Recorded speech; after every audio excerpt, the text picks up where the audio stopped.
What's going on, everybody? Flip What's is up, guys? reaching for the blanket. How we doing? Good. I have no Hope it- pants on.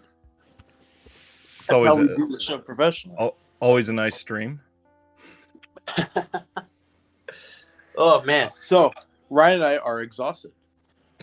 Yeah, I literally just logged on about 90 seconds before the stream got started. Usually I'm here like 10 minutes early, prepped, ready to go, checking everything out, make sure the levels are good.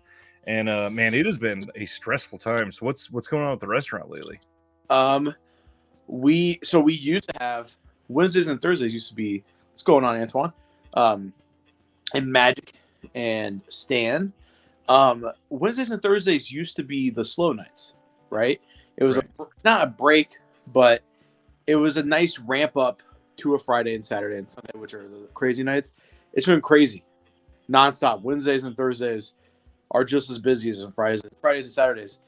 Saturday we're open, so Christmas Eve we're open, and we're supposed to get bad weather, like really bad. So speaking of, first off, hope everybody stays safe this weekend because it looks insane. What are you supposed to get? Because we've been all over the place. We're supposed to get 8 inches, but it's going to be negative 35. There's a lot of jokes I want to make about the first part, but I can't figure out how to make the second part work. So yeah, we had been forecasted to get. It changed over 3 days from 13 inches all the way down to 2 inches. So don't know. Usually when it's that all over the place, we barely get like a dusting. But the hard part is Friday night, it's supposed to get to -8 here. And then after wind chill, somewhere between -30 and -40, which wild. That has never happened since I've lived here. Never. And I am not excited in the least bit. I don't own any pants. I don't own jeans or sweatpants. I own shorts. So what's going on, Ken and Dustin and Griff? Hello, everybody. So I'm not excited about that. I don't know like how to even prepare for that because even like it's tough. There are certain things that are obvious to prepare for, but obviously you just plain don't want to go anywhere. But it's also freaking Christmas. John, I hope John you get Stumpf had COVID. COVID. I hope you get all better by Christmas, buddy. Yeah, that would be rough. Yeah, I'm not looking forward to it. I'm not looking forward to being open during that. You know? No. So yeah, that sounds awful. Griff is watching Raiders of Atlantis. Nice. Terry here. Hello. John's live. What's going on? Ice watching us on the TV. Ice. John, how about them fucking Vikings, dude? Did you watch that game? Right? I have had so little time. I read a headline and went, I have to see the highlights, and it's been 5 days. So or 3 days. So that was on while we were prepping before we were open, and I texted my cousin, who's a diehard Colts fan, and I texted him and was like, "Dude, Colts look good. They're stomping the Vikings," and he was like, "Hell yeah, about time." And then the second half comes, and I text him at the end. I just go, "Oh no." He never responded, so ugh. He's still crying. John says cardiac arrest. And this is very true. Stan, as a native Californian, I can't even imagine that kind of cold. And as another native Californian, fucking help me. I don't know what to do here. Oh my gosh. I'm not looking forward to it. Jeremy Long, I just showed him Dude Bro Party Massacre 3. Did you ever watch that? So it's a movie. Do you remember on when YouTube was really big, like a decade ago, the guys from 5 Second Films? No? They used to make like they would think of like one-liner jokes and turn it into a 5 second short film. They would just act out a one-liner joke basically, and they would have a credit second on each end. So every one of their YouTube videos was like 7 or 8 seconds, and that was it. And those same guys, they made a movie called Dude Bro Party Massacre 3, making it out to make fun of 80s slashers, and it is one of the funniest and incredible like horror comedies of the last decade, and hardly anybody talks about it, and it's amazing. But I just got Jeremy to watch it. Those do sound like they would be huge on TikTok. Like the They perfect. probably would for be. I don't know what any of them are doing now. In fact, I don't even know that I can name any of their actual names, which is probably not a good thing when you're trying to market yourself. Anything else going on with you? I mean, all Christmas. There's enough where I'm busy. Work has been crazy. Usually around the holidays, everybody just assumes people are going to take vacation because I work for the government, like a lot of viewers know, and most people because most people I work around have been there for 20 plus years. They don't take a ton of leave throughout the year, so a lot of them are forced to take their leave at the end of the year. So their boss has no choice but to approve it. So they're off 3 weeks out of December. And we're still getting random like regional tasks from our high ups and making us do things this week, which is we're down to like 40% of our normal staffing, and you're screwing us. Yeah, we're short staffed like always, but I hit a PR at the gym. I deadlifted 525 pounds, so my goal is to be in, they call it the 1,500 pound club, which is like all your lifts accumulated. Right. And I'm at 1,385, so I'm knocking on that door. To celebrate, I want to show you something, but I want you to like put a pillow over your face so I can grab it and have it be on the screen when you pop up. Legitimately fully covered, and I'll tell you when. Okay. Let me reach for it. Hold on. All right. Say hello to the real Flip. Hi, I am the real Flip. I love you. I love me too. Where you at? In your mom's basement, you loser? I am the real Flip who lives in my mom's basement. Yes, you guessed correctly. Dude, this is actually a dope surprise. I had no idea that you were going to be here. I work at a pizzeria. You gotta go like this. I am the best son of Artie Lang. You look like a mixture between a WAP and a Jew. I just recently shaved my head. I am the real Flip. You're a motherfucker. Oh God! Hey guys. What's up, buddy? Stan called us a threesome. Ragnar, got my Air Force 4 package, quite impressive for small boutiques. First of all, everybody, say hello and welcome comedian Jeremy Long. Hello. Hello, I am in my former drummer for Automatica. Not anymore. That's why I said former. That's why I said former. Oh, I didn't hear that part. I followed them on Facebook when we left. You unfollowed them? Good. Fuck them. They're dead to me, man. I think I prematurely unfollowed them because Jeremy told me what was happening. Good, even better. Fake Flip is right. I am in my mom's basement because I'm visiting my family, and I'm wearing my Nicole Kidman sweater in honor of us talking about great films. And we all know Nicole Kidman knows the best movies. The Others is the only movie I can think of her. Eyes Wide Shut? I'm not saying she's in the best movies. I'm saying she knows the best movies. It's the AMC intro. I don't think Flip has been. I don't think Flip has been to the theater since it's started playing. Flip, you don't go to the movies? I haven't been to a movie since Ambulance, which is a cinematic masterpiece. Ambulance. Yeah, I love that movie. Dude. Is it a cinematic masterpiece? I guess. I just so happen to have it ready. Oh my God. Tell my wife I love her. Hi, everybody. I'm happy to be the special surprise guest for Flip. Thanks for having me. By the way, this has been planned for days. I did not know. This is awesome. John, this is a perfect time for us to shout this out. He is asking, Jeremy, would pleasure be on your top 10 this year? Just a heads up, Jeremy is going to be on my channel next week, and we're going to be rounding up things that we watched this year, favorite actual movies of the year, and all kinds of that type. That's going to be a blast because I'm very, very particular and very thorough with my best of the year list.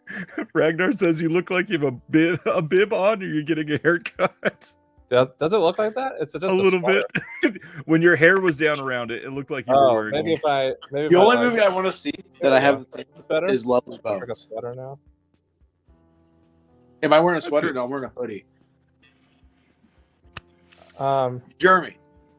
Lovely Bones. Good. Oh, sorry. Sorry a second. Hold on a second, guys. Flip, honey, I need some help closing up the pizzeria. Oh, sorry, guys. My mom, who I work at the pizzeria with, I'll be right there. Oh my fucking god! After the show. Thanks. Was that your mom? I'll help mom close the pizzeria after the show's done. God damn it, dude! Oh Thanks, man! Tell her afterwards that she had great delivery. That was fantastic. That was perfect, dude. I'll tell her. I can see where you get, dude. She's funnier than you. Yep, I get all my chops from my mom. I think All of his pork chops. I'll stay living in the basement with my bib on for the rest of my life. That was perfect, dude. Incredible. Unlike me and Ryan's part that was planned for days, that was planned for about the last 10 minutes. I was about to ask, did you plan this too, Ryan? I knew that there was going to be stuff coming. Yes.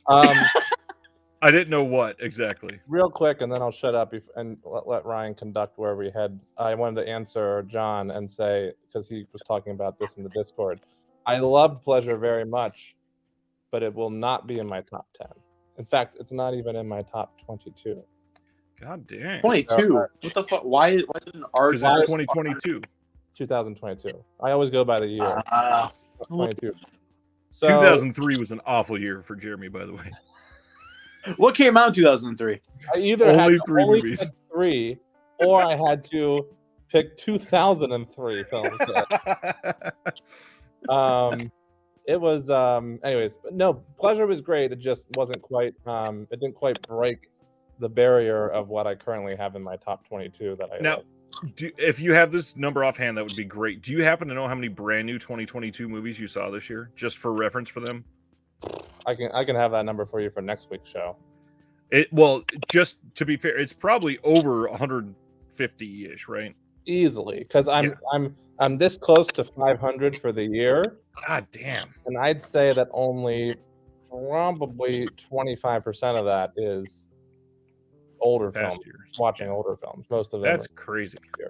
Well, maybe more like 30-35% is older films. But I think at least half is 2022 films, because I try to catch just about everything to make as accurate of a list as possible. That makes sense. Just laughing at it. It's so funny. So I haven't seen but Pleasure hey, in a while. I have a question for you. Lovely Bones. Good?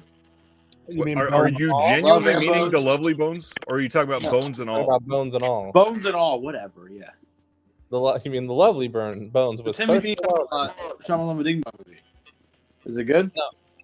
It's not a Shamalama Ding Dong movie. What, Bones and All? He Timothy said Timothy Shalalama Ding Dong. Oh, I thought you said M. Night Shyamalama Ding Dong. It's genuinely great. I like it. I know it's getting a lot of slack. In fact, some fucking schmuck over at Vulture put it on a worst of 2022 films list, which, like, why are we even making those lists? Why are we making that list? It's anyways, it's 2022. But even if we were making those lists, which we shouldn't, Bones and All is one of the least films that should belong on that list. So It just hit content, so I'm gonna have to. it is in my top 10 for the year, Flip. Just to Top give you- 5? Not top 5, not quite. So, do you guys just want to say what our favorite movie of the year is? Well, Ryan, Well, We're waiting next week because I'm still trying to watch. I'll just say mine. Okay, say yours. Northman. I absolutely Okay. adore that movie. everybody already knows what my number 1 is. That's fine. And I believe we have the same number 1, so that's fine. I think we have the same one. Yeah, Everything Everywhere All at Once. Oh, that's We can- number 2 for me. Yeah. We can say our number 1s, right, Ryan? We'll do the Sure, full yeah. list. I don't think that's a secret. Such a masculine movie. Like, I watch that like before I go to the gym. I get What so- is The Northman? Yeah, I love it, dude. Yeah, he's like Flip launches it and jerks off before he goes to the gym every night. Dude, Skarsgård in that movie, he's such a babe. He He's is- so. He is a very attractive man. I will. He not is deny- like his body in that movie is just fucking. He's a specimen, dude. I'm not like saying that like from like a sexual standpoint, like from someone who like loves lifting weights. His body is just phenomenal. not to play devil's advocate, but I'm a fan of Anya Taylor-Joy in that film. But Skarsgård's attractive too. Willem Dafoe. Pretty Willem hot. Dafoe always good. Bjork.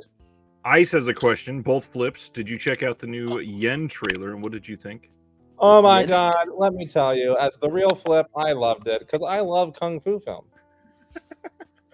Oh, the new Donnie Yen. I'm not a big Donnie Yen guy, dude. I think he kind of mediocre. That's how you know he's the fake flip, because any person who knows who the real flip knows that I like all. You mean hey Flip, Ryan, and Flip? Who is Jeremy? I would love to meet this Jeremy. Whoa, Blonde, really? I mean, Blonde is I good. like odd choices like that. Blonde is in my top 22 of the year. Not number one, but Oh, Oppenheimer looks good too. John just said. yeah, John Oppenheimer does. Well, listen, Christopher Nolan is in that class of folks that only comes out with a film like every 4 or 5 years, because he's like a Tarantino or a Paul Thomas Anderson or even a Darren Aronofsky, who really delicately chooses what their next choice is going to be and make sure it's something that they're very passionate about.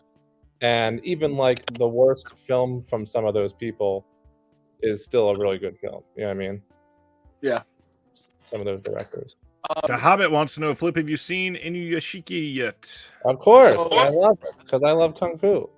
It's not kung fu. It's I kind of like the movie. I'm a big fan of the manga. It's written by Hiroya Oku, who did Gantz, which is my second favorite manga of all time. The anime is better than the live action movie, though. Wait, actually, serious question for the fake flip.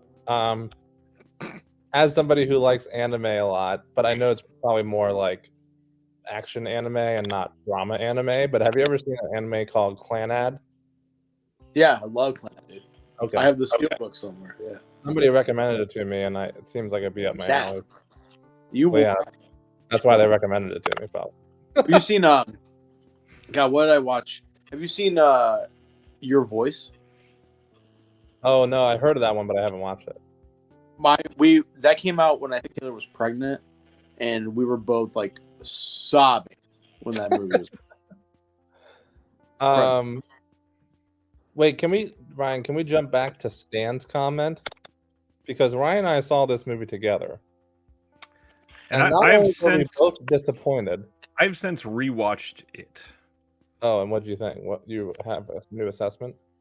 I do, and it's going to piss Stan off, but I'm very honest, so I'm just going to say it. Even though I slept through part of it the first time in the theater because I was so tired, Quite a bit. I liked it less the second time. There's parts I like about it. I like the Yes. concept. I don't think it was executed properly, even though I love Cronenberg and I like the concept. And maybe it didn't help. Maybe I need to view it a second time, because it probably didn't help that every 5 minutes of the movie I was looking over at Ryan going like this. After the first 40 minutes. Now, did you guys see his son's new movie trailer?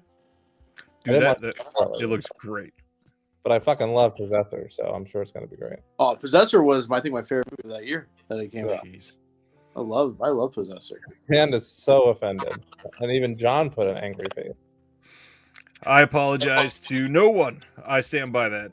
And to bring it back to tonight, this is the Discovering Cinema long-running 2-year tradition now of trying to chronicle our favorite releases of the year. We started last week, and since this is the last episode of this show for the year, we're going to be talking about 5 more categories that you can find on the Shelf Shock Rewind Awards.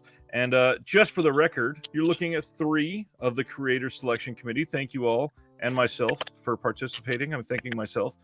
I and Stephen Billings genuinely appreciate you guys helping out. And those categories that we're going to be speaking on tonight, not necessarily picking the ones that like mine. I may not be voting for these, but these are top, and I'm going to discuss why. But we're going to go through the best Region A release, best martial arts release, best box set, best horror release, and then the big boy, the best overall release of 2022. Let me bring up my picks that I voted. At the end, I have a stack of like some honorable mentions that I would like to talk about. 4 or 5 categories. I have like 8 releases within reach to discuss. Yeah, I got about 6 that I want to talk about that are honorable mentions. But first, and I know Jeremy is in Pennsylvania, so I'm not sure if you're going to have any. We're going to go through the first 2 things first. Any recent pickups? Anything recently, Flip? No. No? Jeremy, you're there. Did you after pick? the holidays, the Order, Burning Paradise, and all the other stuff that I'm missing. I don't have any recent pickups. You're correct about me being in Pennsylvania, and I certainly don't have the room in my luggage to take any movies back with me. Recent watches, I just watched Pleasure and loved it, as John pointed out earlier. And I just actually literally right before this show, or shortly before this show, watched Bullet Train with my mother and stepfather. And they did not appreciate it as much as I did. I think Sardis just watched that right before we went live as well. I like that movie a lot. I love that movie. I think it was phenomenal. But I am getting a little tired of David Leitch's sense of humor. Like, I didn't like Hobbs and Shaw. I didn't like Hobbs and Shaw either. And this one was some of the dialogue was bordering on Hobbs and Shaw for me. Okay. But the actors were so good. Yeah, That I was like, all right. like the cameos. It's a perfect role for Brad Pitt. I mean, and honestly, Bad Bunny, people were kind of memeing that he was in that movie. I thought he was great. Yeah, I mean it's a very minimal role for him, but I thought he did fine. Yeah. What's up, Maximus? Evening, Maximus.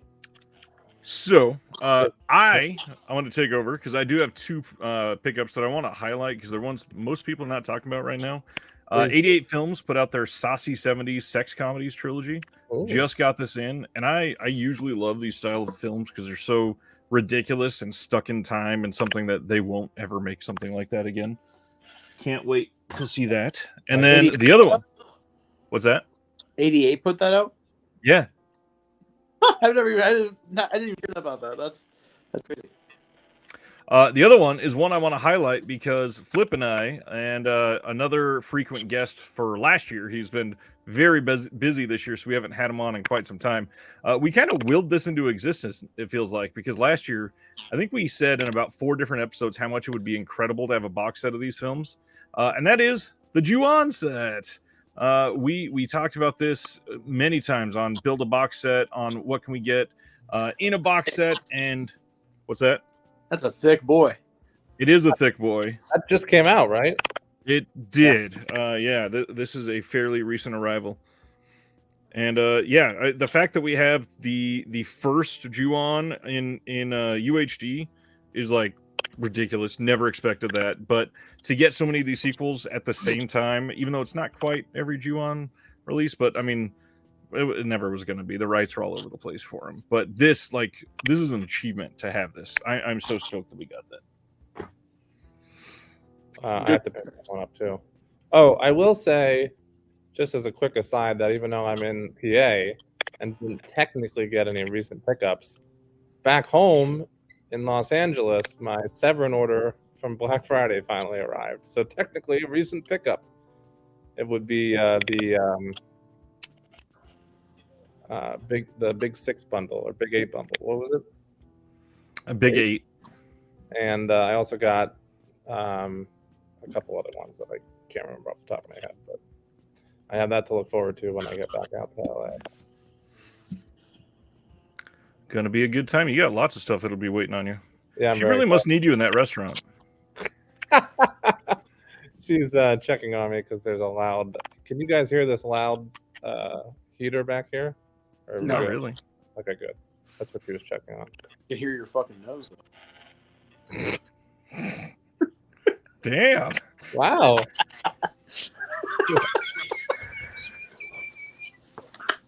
I'm just kidding. I drink Monsters every day.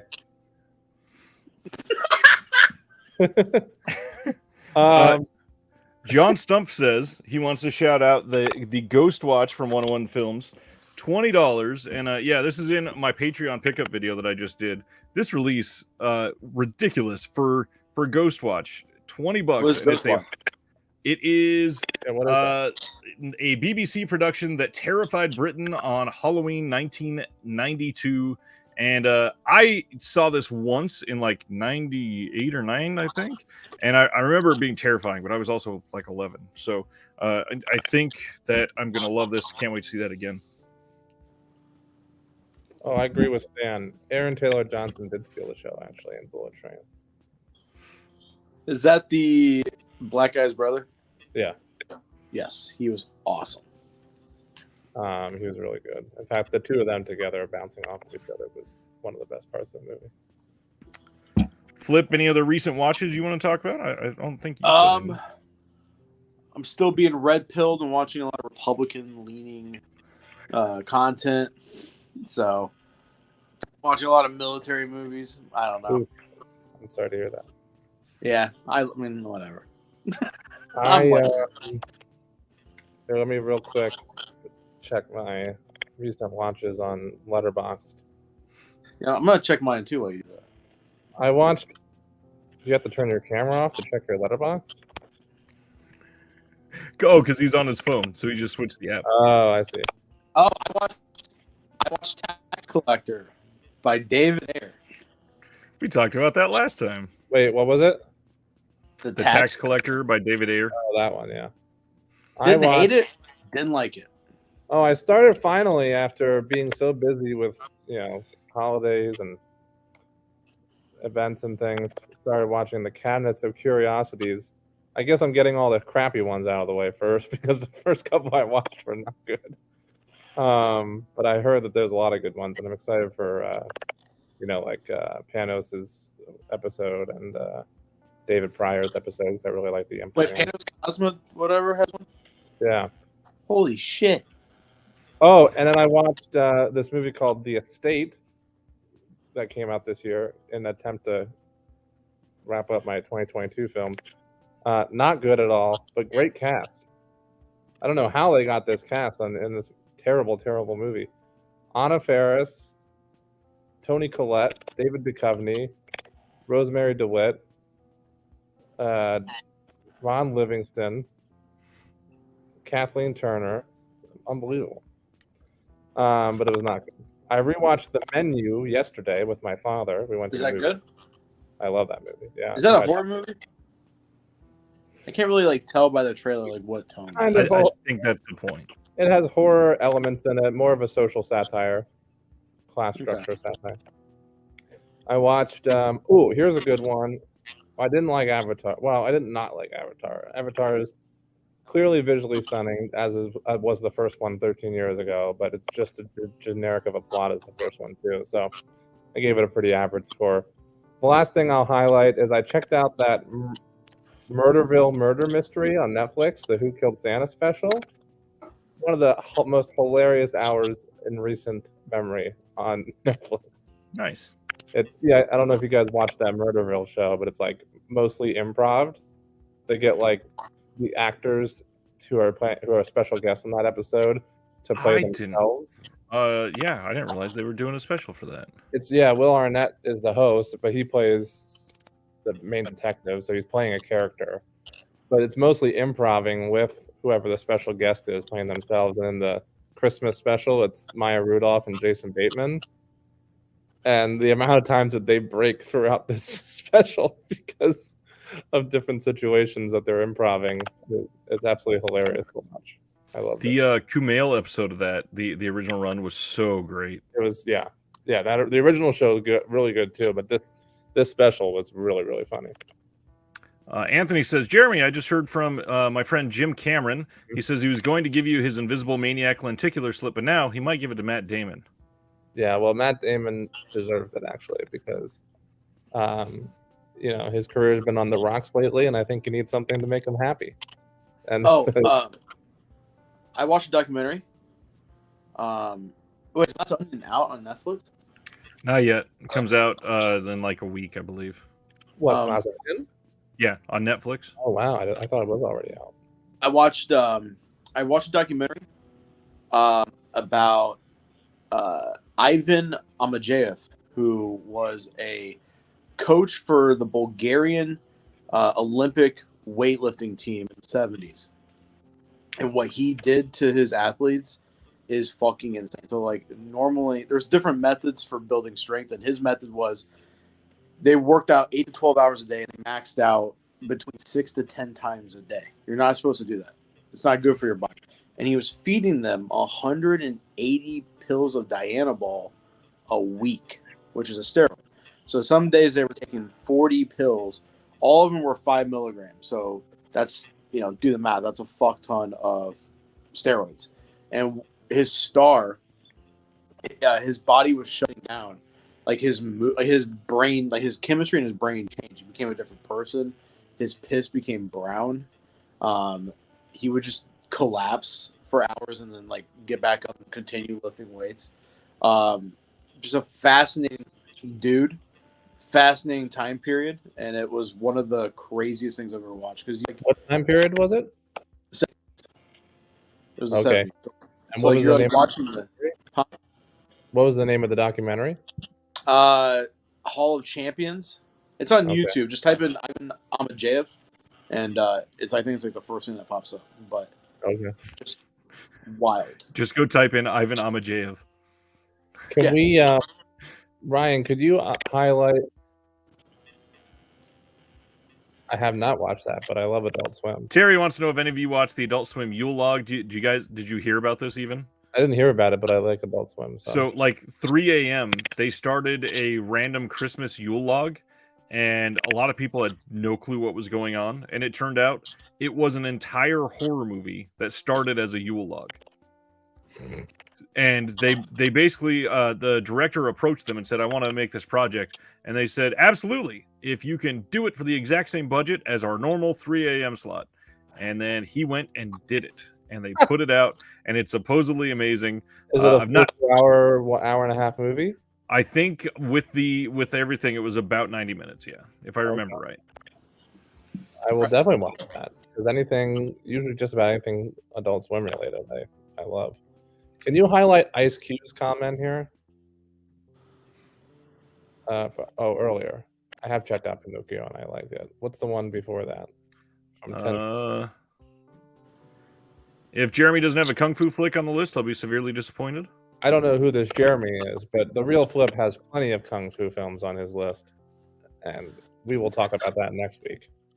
Wait, hang on. Can I be the real Jeremy then? Hang on a second. Hang on. Yeah, if you want. Hi, it's me, the real Jeremy. Always with the That's nose? all you got? That's your one gag? Right, I'm the real Jeremy. Oh, and I have glasses. Let me post a picture of a famous person every day.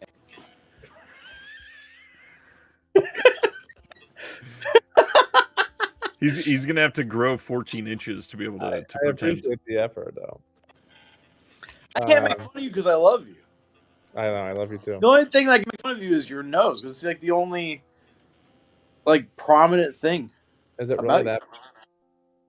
I guess it is, huh? I mean, you literally right. look to have fucking. Speaking of Pinocchio, Jesus. No, I don't think any. Did you ever get to see Pinocchio, Jeremy? I saw it twice actually. Two Yeah, different. you just looked in the mirror. Huh? Any thoughts, Jeremy? Two different PGA events with Guillermo del Toro doing Q&A. I enjoyed it. It's not on my best films of 2022 list, but I did enjoy it. And all I'll say is it's a dark version of Pinocchio, and only the way that Guillermo del Toro could do it. And it certainly it did its job of wiping out my memory of the Disney live action Pinocchio remake that also came out this year. So I forgot that was this year, I gotta be honest. That deserves special props. Anyways, I think it's time that we start talking about our actual conversation for the night, which is our year-end discussions. And our first one for tonight is for Best Region A release. And if I may, for everybody, I am going to share what made the ballot for the Shelf Shock Rewinds. So what we're looking at is the Columbia Classics Volume 3 from Sony, The Godfather 4K from Paramount, House of Psychotic Women from Severin Films, Lost Highway from Criterion, Out of the Blue from Severin Films, Shawscope Volume 2 from Arrow Video, Texas Chainsaw Massacre 2 from Vinegar Syndrome, and Thriller, They Call Her One Eye 4K, also from Vinegar Syndrome. So it doesn't have to be on that list. Just wanted everybody to see and be reminded of what the nominees are. So we'll let the fake Flip go first. Flip, what are your thoughts on what the Region A release of the year is? So, honestly, I just included things for the sake of conversation because for me, Shawscope Volume 2 would have taken every single fucking category tonight. So I didn't want to just talk about Shawscope Volume 2 for the entirety of the night. If I had to pick something that was purely Region A, that wasn't martial arts related, my favorite release was Hot Snake and Guns and Guts by Vinegar Syndrome. Guns and Guts, kind of mediocre. Cardona Jr. is apparently a big deal. I have no idea who that is. But this movie fucking blew me away. Like, I was texting Ryan after I watched it, and I was like, holy shit, dude. Like, what the hell? This is one of the best movies I've seen this year. It's weird. It's trippy. It doesn't make sense. It's got an atmosphere that's all its own. It's like a mixture between The Good, the Bad, the Ugly, and And El Topo. It's just weird. It's bizarre, and I absolutely adore this movie. The only knock against this release, there's no special features for Hot Snake, which I think is the better of the two movies. None. So that's the only knock. I think after you watched that was the first time that you started the oh my god, Vinegar Syndrome might be one of my 3 favorite labels of the year moments. Yeah, because like I have been in Vinegar Syndrome as a whole, because like in my mind, like I think of Deaf Crocodile, I think of the other partner labels, but yeah, but like what they have facilitated, that culture that they have created. Last year I made fun of people who liked Vinegar Syndrome because it's all. I mean, no offense to you guys, but shitty horror movies just aren't my thing. But shitty westerns and shitty martial arts movies are my thing, and they're starting to lean into that full force. Like they put out Miami Connection in 4K. You know what I mean? That's fucking wild. New York Ninja last year, and then all the fucking Billy Blanks movies that are all bad. They're awesome. So they are definitely. It's hard. They're tied for number 1 best label of the year for me between that and 88 Films. I can't pick.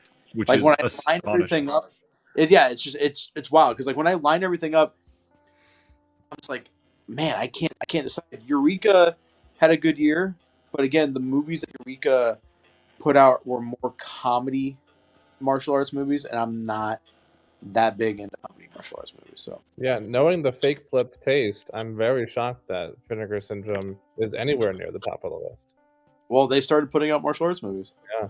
So. The Shawscope was Arrow, right? Isn't that Arrow really? Yeah, but then Arrow, in my opinion, had a very weak year overall from my personal taste. But then they had Shawscope Volume 2, so it's like everything else was and then boom.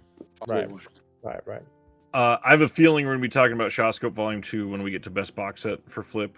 Yeah. So why don't we hold on, and we are going to discuss Shawscope then, because I have a couple questions on that for you. And Ragnar, I really disagree. This is the whole question here is the best release out of an entire region. It can be anything.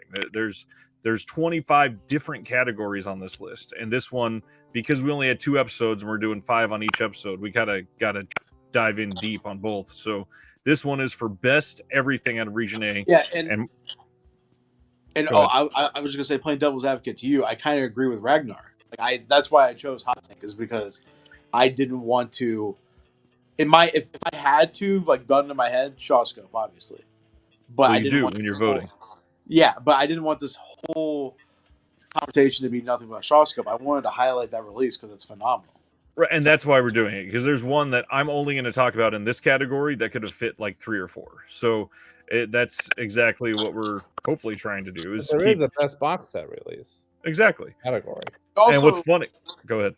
Also about Hot Snake, like I would have liked, even if it was like 5 minutes, just like because trying to do research on that film. There was before, like when it was announced, there was almost nothing on the internet about it. I would have really have enjoyed to like hear how they stumbled upon this film.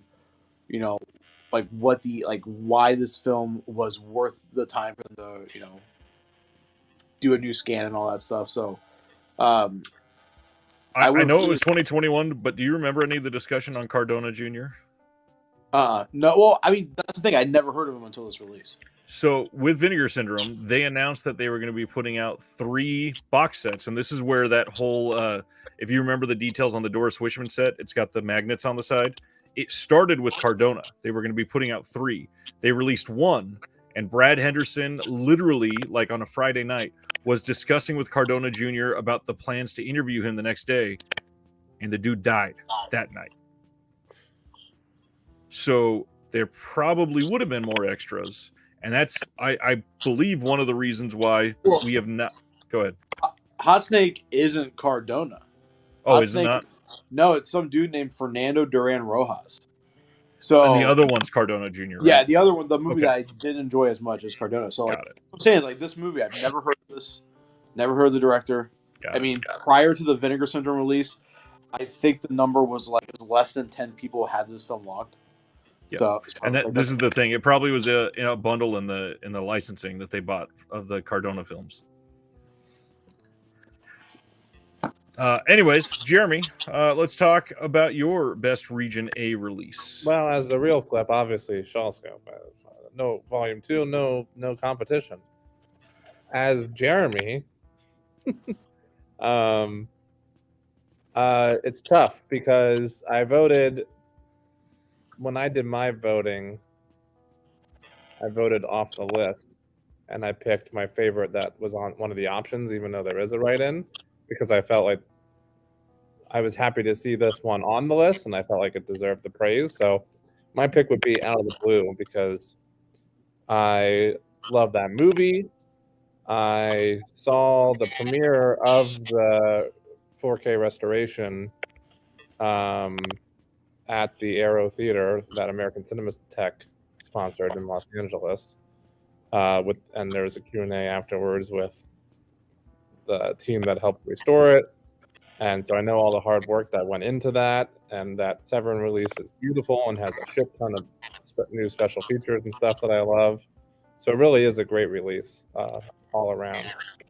Non-boutique label, but still Region A release that was not on the list that I think I put on my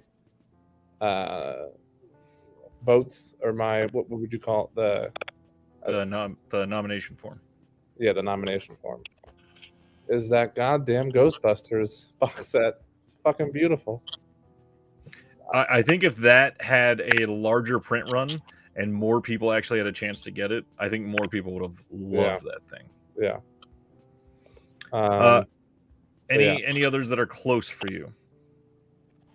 I really, no, that's a Region B release.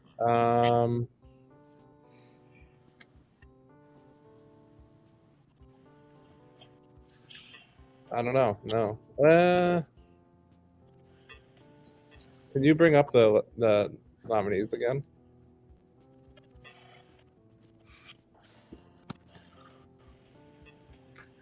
Flip has to get into his phone to be able to read it. You know what I like that's not on this list that came out? Because I see Lost Highway Criterion, and I really enjoyed there was 2 Criterion releases that were my favorites this year, and it was the Pink Flamingos release, so I'll highlight that, and Sound of Metal, because I love that movie and they did a beautiful job with that release as well. I felt like I like the cover on that one quite a bit. Yeah. So I'll say those 2.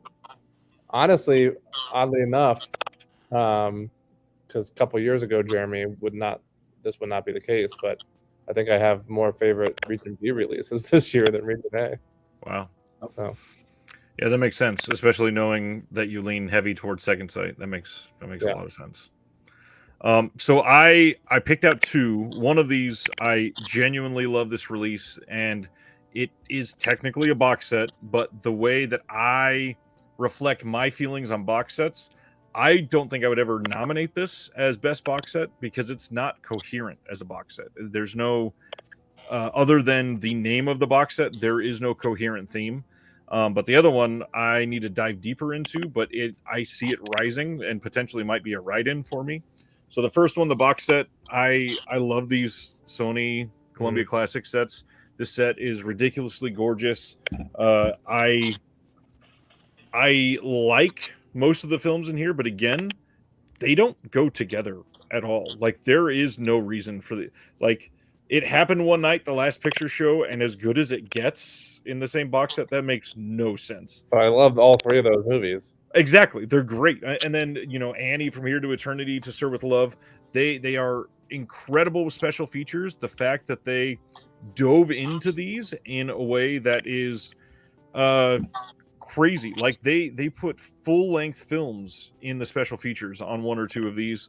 We have other adaptations, radio adaptations with big names that got in the special features on here. Ridiculously great box set. And then the other one, again, a smaller boutique label that has been getting more love in the groups and stuff like that, but still not one to get nominated for stuff like this. And it is a ridiculously great release, and especially this packaging has exploded in something that I've appreciated in ways that I did not really expect to, and that is this Air 4 box set. Like this entire set, starting with the branding, is ridiculously good. I mean, again, adopting the magnet clasp. No one has mentioned that. What's that? Like, it's almost criminal that that's not brought up more. Yeah.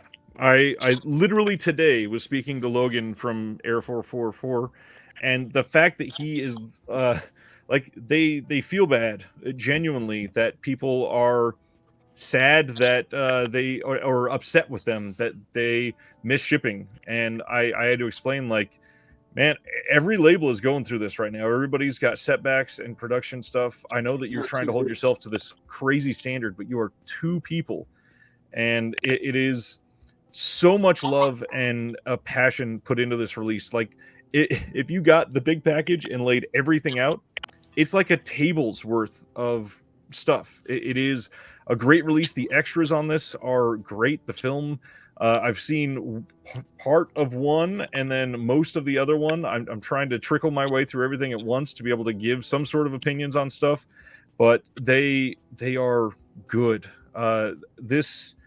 This label is one of the most promising labels for me at the moment. I hope that they can find their footing and be able to put out a not necessarily every single month or anything like that, but a steady, regular release output for them to where they feel comfortable and don't get overwhelmed, because there's a lot for sure. Can I real quick? I love giving some love to the little man, Ryan. That's great. Of course. Can I circle back quick and throw in a quick shout out to something I've just thought of, a Region A release I just thought of. Yeah. Did Flip do something, or did somebody comment? When you said I got to give love to the little man, Flip went.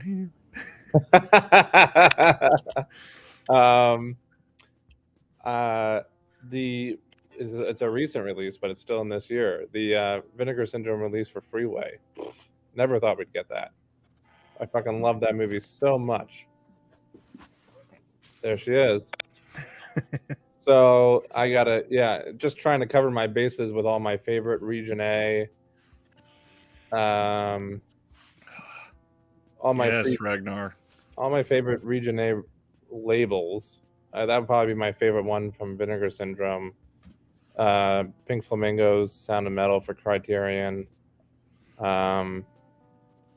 Out of the Blue for Severin.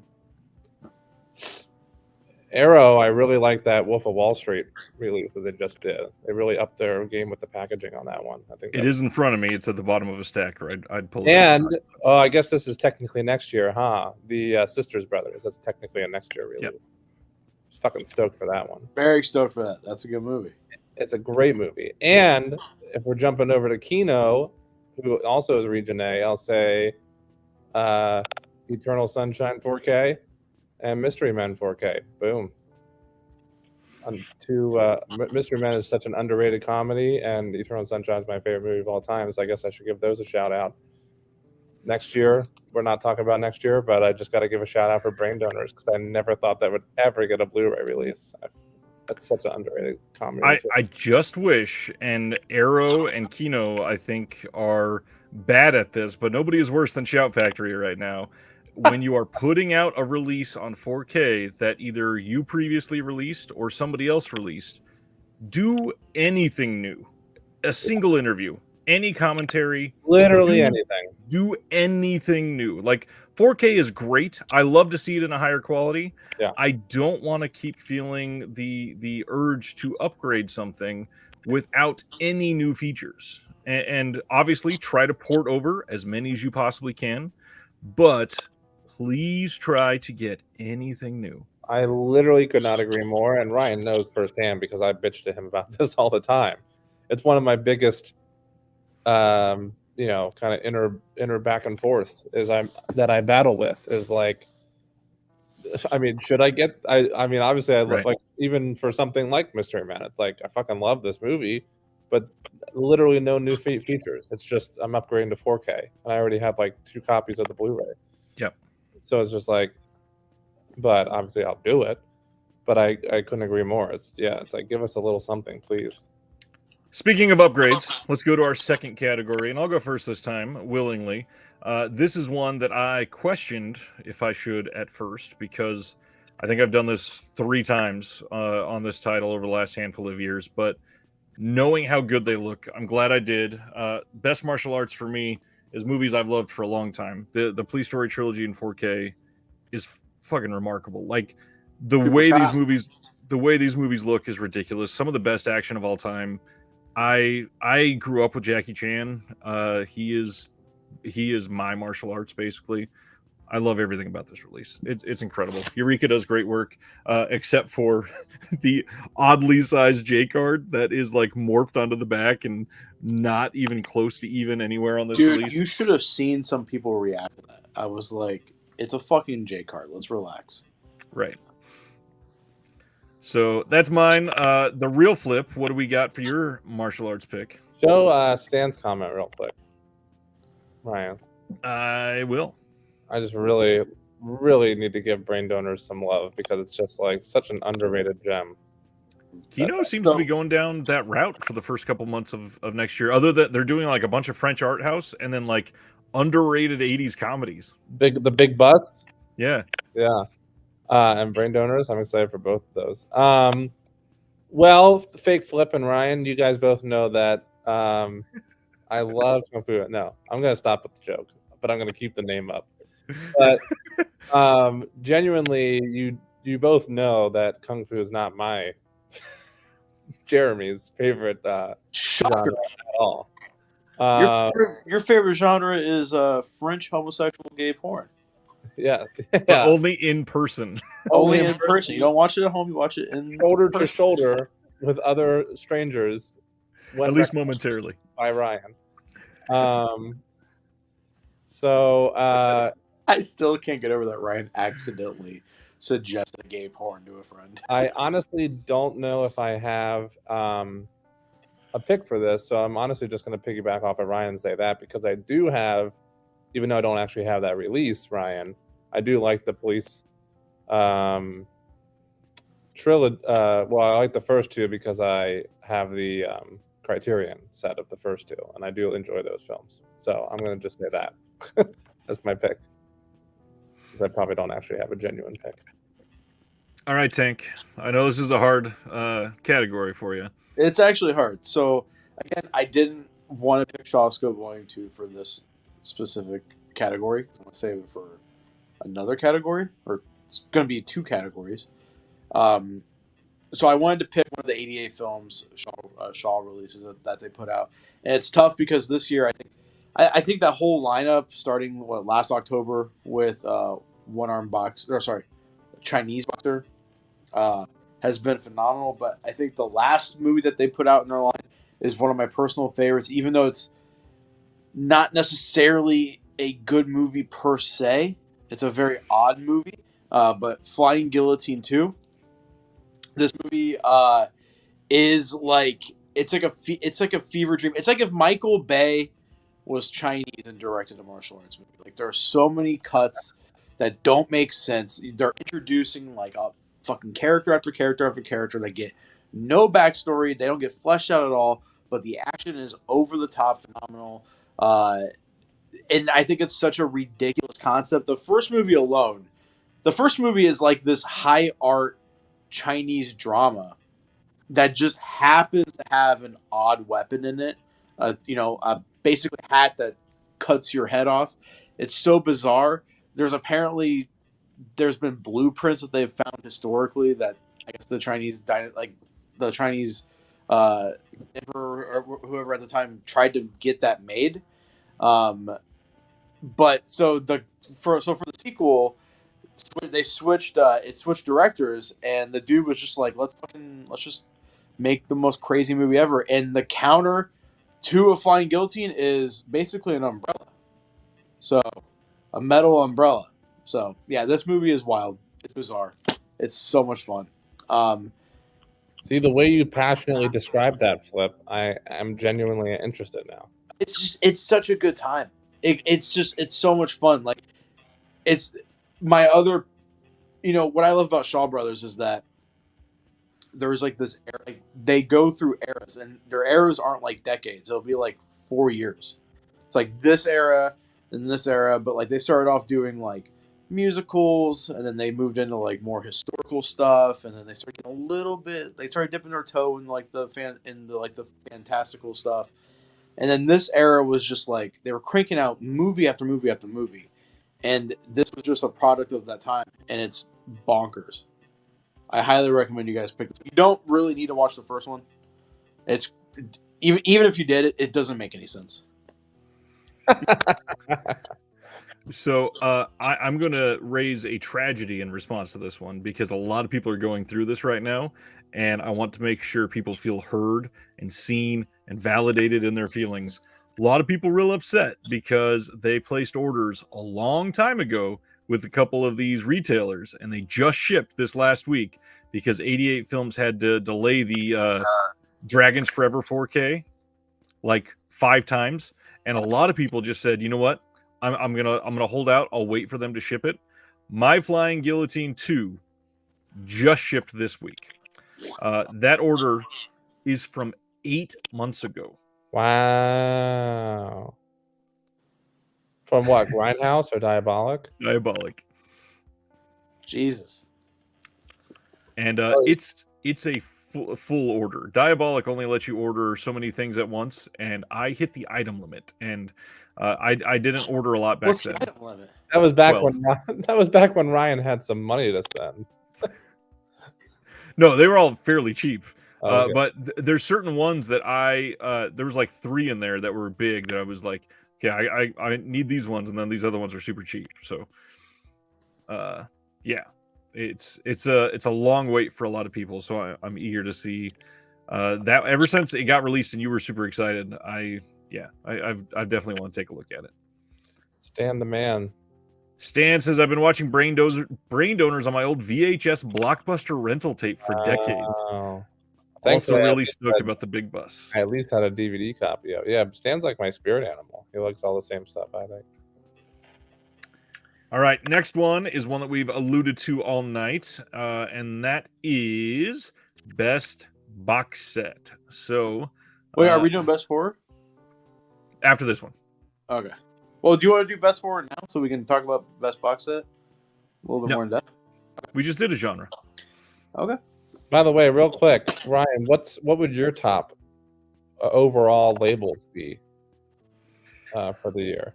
Because talking about his, he said Vinegar Syndrome tied with 88. Did you answer? I didn't answer yet. No.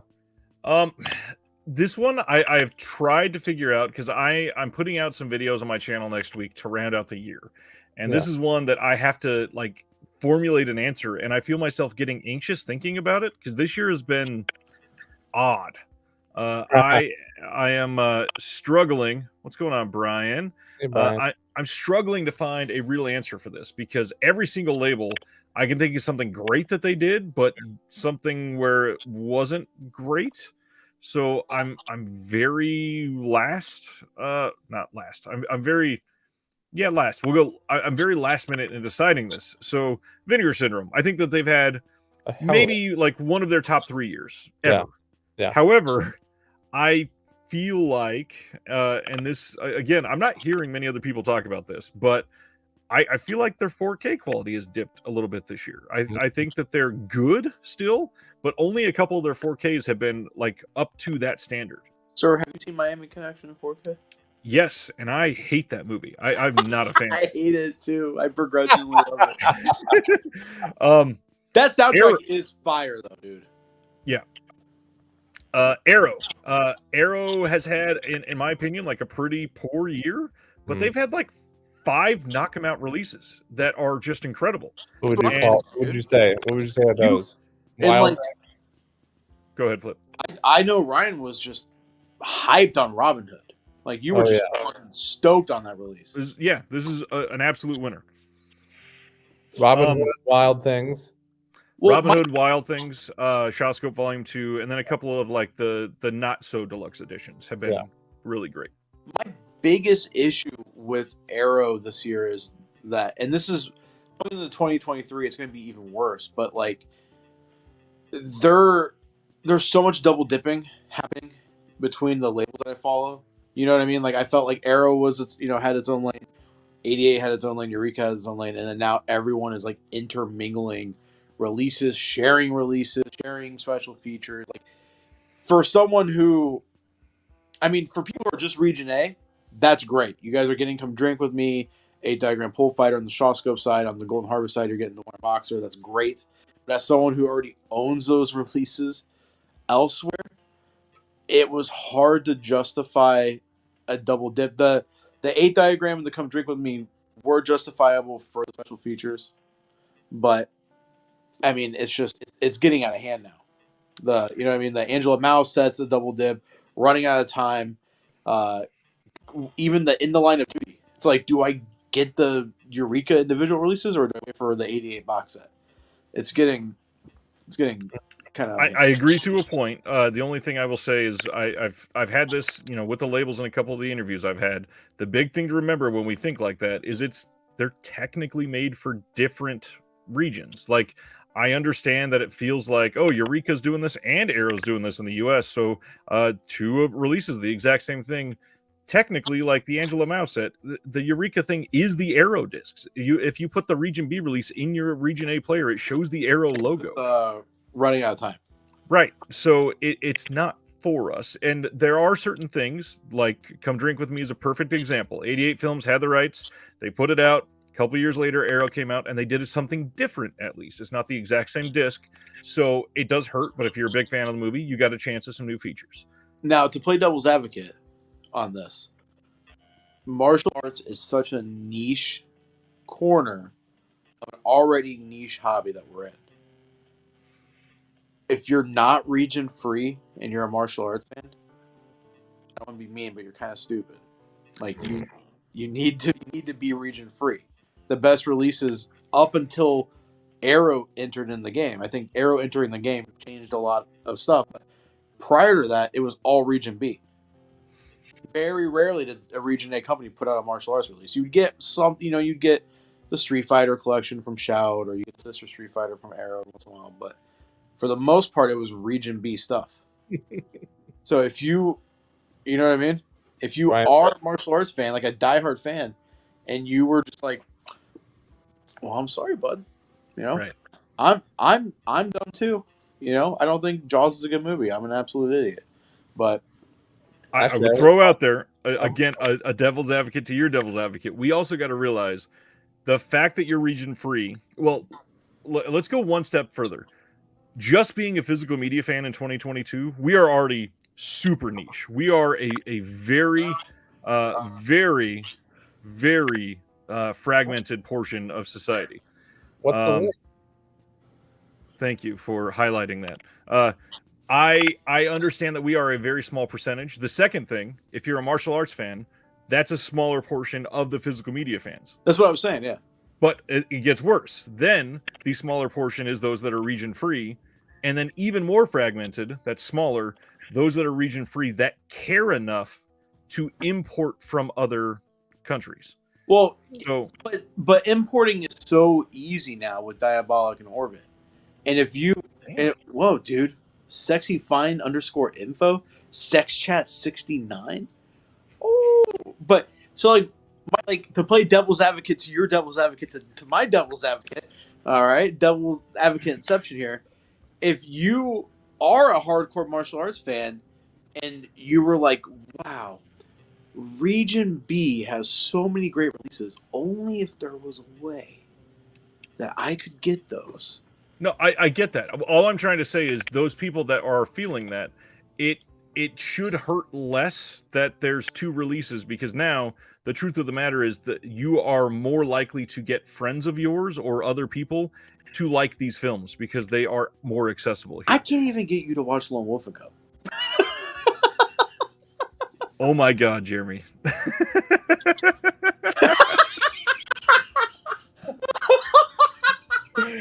That's amazing. That's all I'm trying to say is going deep into these segments, it really starts to highlight why these are so rare and why the fans of, first of all, of physical media are already a niche. And then so you start breaking it out by region, it gets to be a tough discussion. Like, did Arrow, were they justified to put out another release of Come Drink With Me? Honestly, yeah, probably, because when was the last good release of that in Region A? It's not been easily accessible. Now, I understand importing and all that. Good old Harvey Weinstein put it on DVD. Right. So I think that if you were perhaps just a different type of fan, that might be something that you're like, oh my God, I have not been able to see this in good quality ever, literally. Yeah. I obviously see both points, and I can't tell you how many times I have to defend my physical media collecting to people, since we are such a niche group as is already. Well, and it's taking over Jeremy's apartment, literally. But at the same time, I mean, shit. I'll double dip on movie. Flip. You're talking about having to double dip and stuff because of these different companies putting out similar releases. I'll double dip on because I like the cover of a release I don't have, for crying out loud. I have no problem double dipping. It's just like when it's this close together is what bothers me. I right now I think we have the perfect example of why this is a problem. I really wish 88 Films for the US and Eureka for the UK would time their announcements, because they both knew that they were working on the In the Line of Duty films. Time their announcements to be at the same time. At least so that Eureka way, and Arrow did that. You know, so that way we can see the bonus features of both of their releases. 88 Films already has their box set up for pre-order without revealing the extras, and yet all 4 are available from Eureka with all the details out there. Now, that being said, 88 Films is already kind of in some hot water with a lot of fans still because of the Bay Logan thing from this year. And so many people have already jumped ship and doing this sort of thing where it's like, am I going to get the same thing if I order here? Because 88 Films, in my opinion, has much better art. I'd rather have it in a box set to save some space. I'd rather have a booklet with it like this. I like the 88 their Films box release. sets are killer. They are.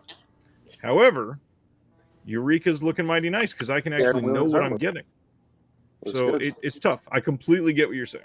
As we discuss this particular topic, I can't help but ask when on earth are we going to get like a proper release of Texas Chainsaw Massacre?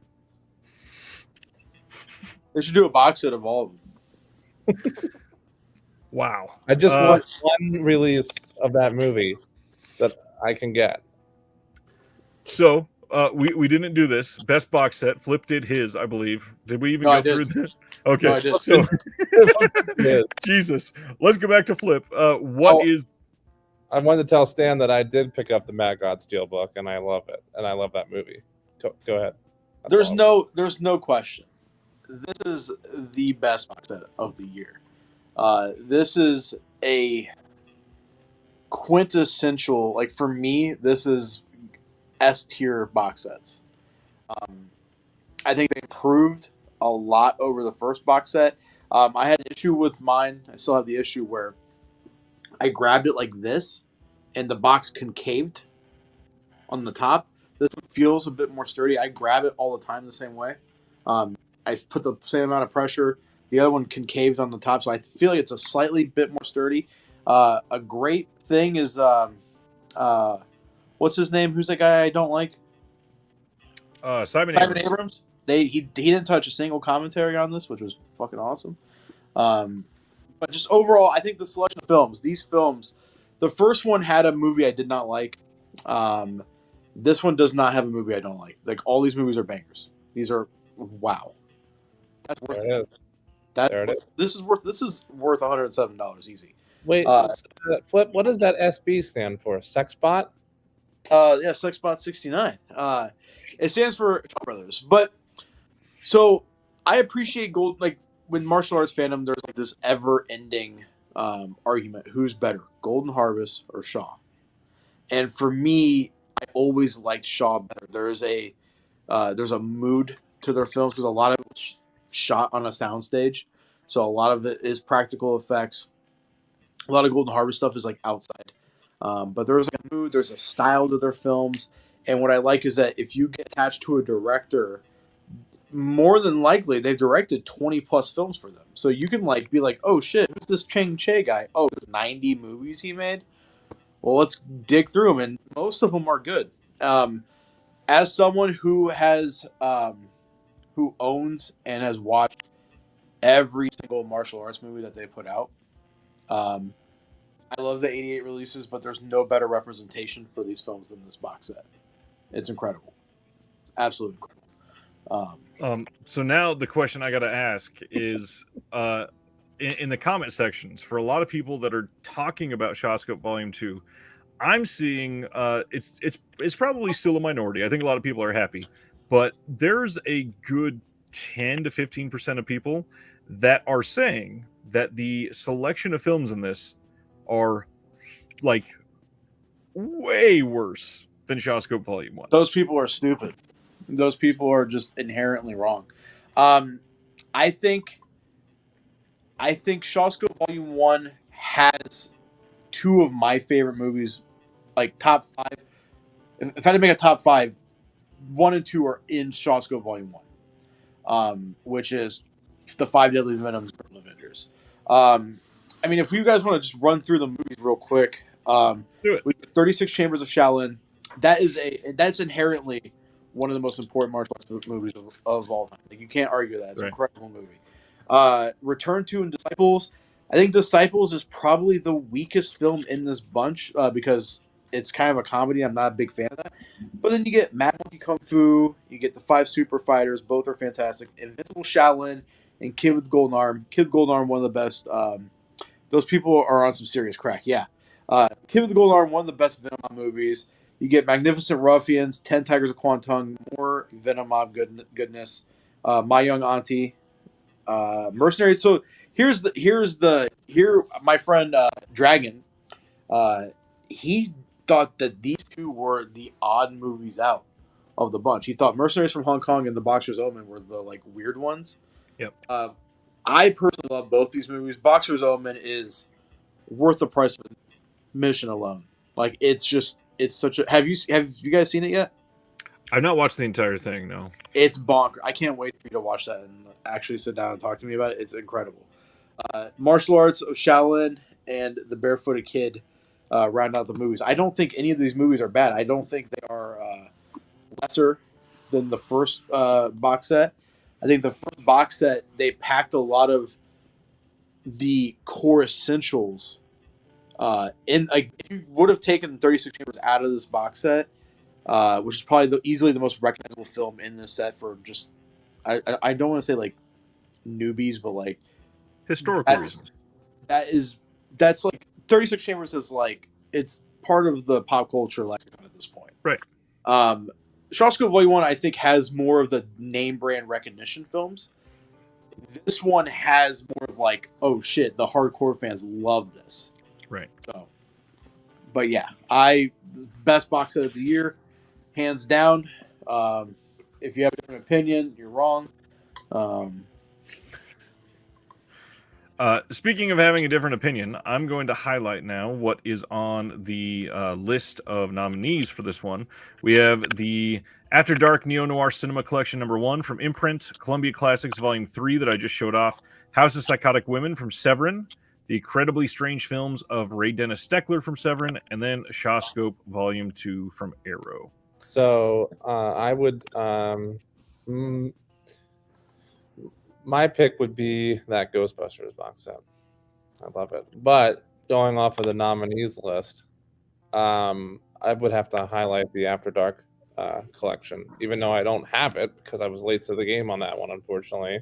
So let's discuss, because this is my pick. After Dark Neo-Noir Cinema Volume 1.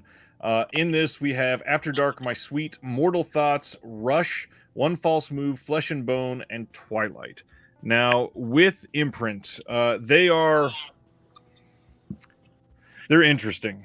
So, obviously, Imprint is expensive. Imprint is an Australia label. They are difficult to get for some people that don't jump at some of the retailers. So, if you wait even a week, sometimes you're SOL on these releases. I get it.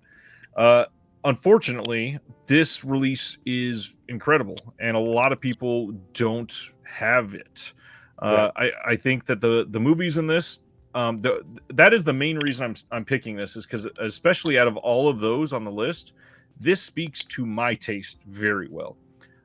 I brought this as a reason to talk about it, but this is insane. This is a ridiculously great release. Incredibly stacked box set for a director that is prolific. He directed a ton of films. However, I don't love his movies. It's not something that I jump to. It's just somebody that is a creator that is amazing, and he deserves to be respected. And nothing respects him more than a release like this. So this is incredible. However, for me, my favorite box set is something that speaks to my taste, and that is this release. I wish I had that release. And I have to jump on Volume 2 before I also miss out on that one, sadly. And then hope I can pick up Volume 1 at some point and for a decent price. But no, that's definitely my pick for sure. Ice wants to know, will there ever be standard editions of the first After Dark or released elsewhere? Well, first off, some of the films are coming from Kino. Like Twilight has been announced. Actually, Ryan, do you think they'll ever put it back up? Do you think they'll ever do a second run of it? No. Not at all. And the crappy thing, this is my wish for all of the boutiques for 2023. To maintain a sense of transparency and to maintain a sense of cost effectiveness for everybody, announce your limited editions and your standard editions at the same time across the board. Yeah. Period. We shouldn't have to guess if you're going to be able to have a chance to get a 4K release of a film for the next 10 years, or if you're going to have to do it within the first 3 weeks. Yeah. It is a joke that you have to prioritize things if you desperately want a copy of your favorite movie. If it comes at a bad time for you, you're just screwed. Or you have to buy it on the secondhand market and you're SOL on that release. Now, obviously, this is first world problems. This is not something any of us have to do. Yeah. But it's just the mentality of getting the hobby that you're passionate about. It would be nice, like Second Sight, announce your standard edition with a limited edition, like Second Sight is doing. Vinegar Syndrome does the same thing. Yeah, they both do it. That's why they're so. You can buy their standard edition immediately. Just like it's a first world problem for me deciding whether or not I can drop $250 on this Wim Wenders box set that I want. Right. So I want that so bad. By the way, that's another. Speaking of box sets, there's a prime example of another amazing one from this year. Honestly, to highlight. Just in going along with the theme of the box sets, what is it? Is it Sony Classics, Ryan? Sony Pictures Classics. Sony Pictures Classics. Sound off in the comments, folks, if you guys got that set. I'd love to know what you think of some of these 4K transfers. Ryan, I know you have it. Go ahead. I'm on the fence, only partially because I only really want maybe about, I guess technically slightly over half of the films, which I guess should sway me to get it. Well, the crazy thing, if you buy it, you can keep the 5 that you like and part it out. And the eBayers, they're buying single titles for like $40. Oh, you really? can easily make your money back on that set. Oh, and really? and if you got it for the sale price, which on Amazon it was $140, that's a really good price Is it for still 10. $140? Not at the moment. It was sold out. It might be again, but All it right, was I'll keep an eye on it. it was sold out. I will check again while we're talking, but it is a great price. And then if you part it out and you keep even 4 films and you get rid of the other 7, because I believe there's actually 11 films in there. Yeah, That is a lot of money potentially. sure. I just feel like I gotta have Synecdoche, New York on 4K. It's like, I don't know. It's like, is that? I mean, obviously there's other ones I want besides that one title, but it's like, is that one worth $140? Maybe, and then I sell the rest. It is $177 right now. Oh, that's a big jump. Huh. Well, I'll keep an eye on it and see if they bring it down at all for the holiday time. Maybe right after Christmas, they'll bring it back down. Who knows? For a little bit of a discount. Right. Wim Wenders isn't on. That's not on Amazon, is it? That's not. No, I don't think it is. I'm gonna have to get that from Grindhouse. If I want to Joe, yes, that's the one with SLC. Ah, yes. SLC Punk is one of the few I want. It's SLC Punk, Synecdoche. There was one. Yeah, there was like 2 others. There's like 4 or 5 that really stuck out to me in that set. That was like, man, is this worth the price of admission? As Flip put it. So I'd love to hear what people in the So the films: Orlando, The Celluloid Closet, City of Lost Children, SLC Punk, Run Lola Run, Crouching Tiger, Hidden Dragon, Devil's Backbone, Voltaire, Schenectady, New York, Still Alice, and Call Me by Your Name. Yeah, Call Me by Your Name never got a 4K, did it? Nope. So Call Me by Your Name stood out to me. Synecdoche, SLC Punk, and Volver. SLC jumped all the way from DVD. That never even got a Blu-ray. Yeah, correct.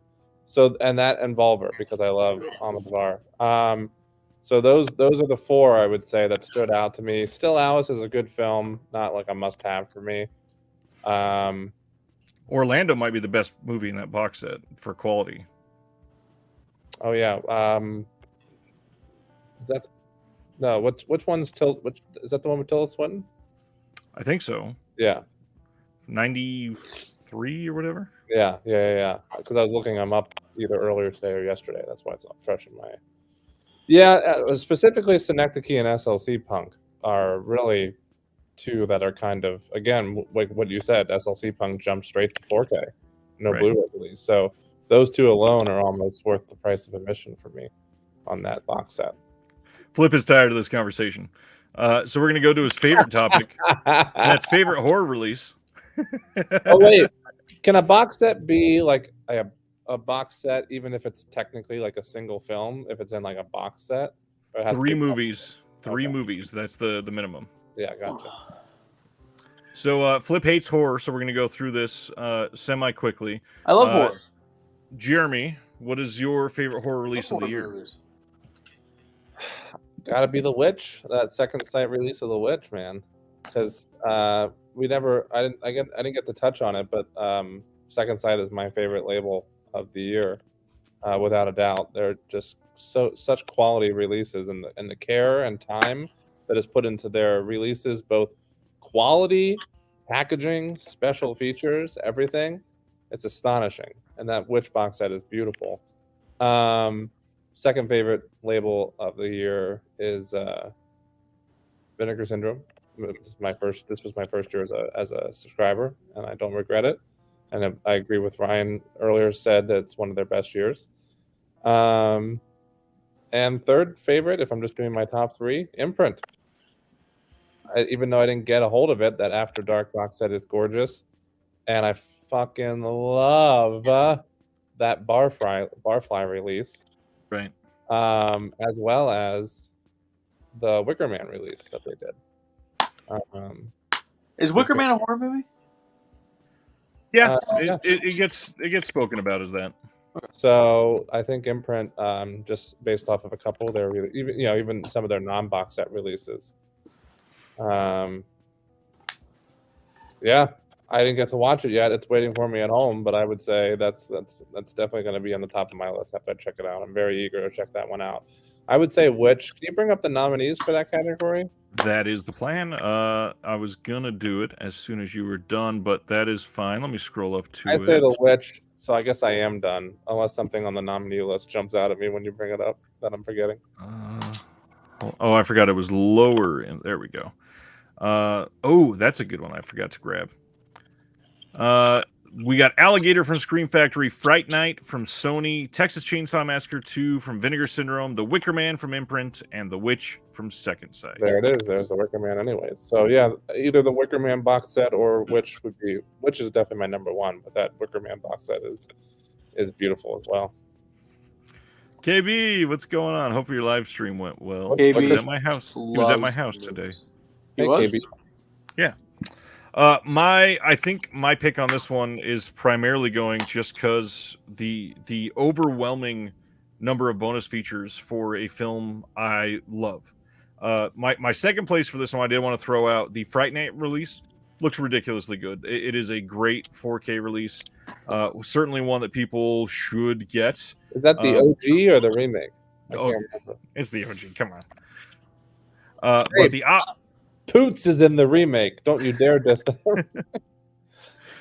Mine for this one has to be Texas Chainsaw Massacre 2. I love this movie. I love the special features that they put on this. I think that they went above and beyond what they needed to, and this is the perfect example of a label releasing something on 4K that was, quote, just a 4K upgrade from Blu-ray, and not only just adding something new, adding like a page worth of special features new. It is an astonishing new release. It is great. One that everybody that is a fan of Tobe Hooper and horror and Texas Chainsaw, you should never feel bad about purchasing, because it is a ridiculously great release. I can agree with that. I've made that very well maybe my third pick after Witch, if I was picking a top three after Witch and Wicker Man. All right, so last one is, of course, the most controversial, and on the nominee list, this one is my pick. You said you didn't want to. Okay, what's best horror? You guys know me. We sure do. This is gonna go poorly. I know all the horror movies. You got Halloween, Nightmare on Elm Street, Friday the 13th. Terrifier is pretty big these days with the kids. You know? It is indeed. Those kiddos like Terrifier. They love Terrifier. I even like some of the unknown classics like what is it, Driller Killer or Brain Drill, whatever. Driller Killer. Driller Nice. Killer. I like I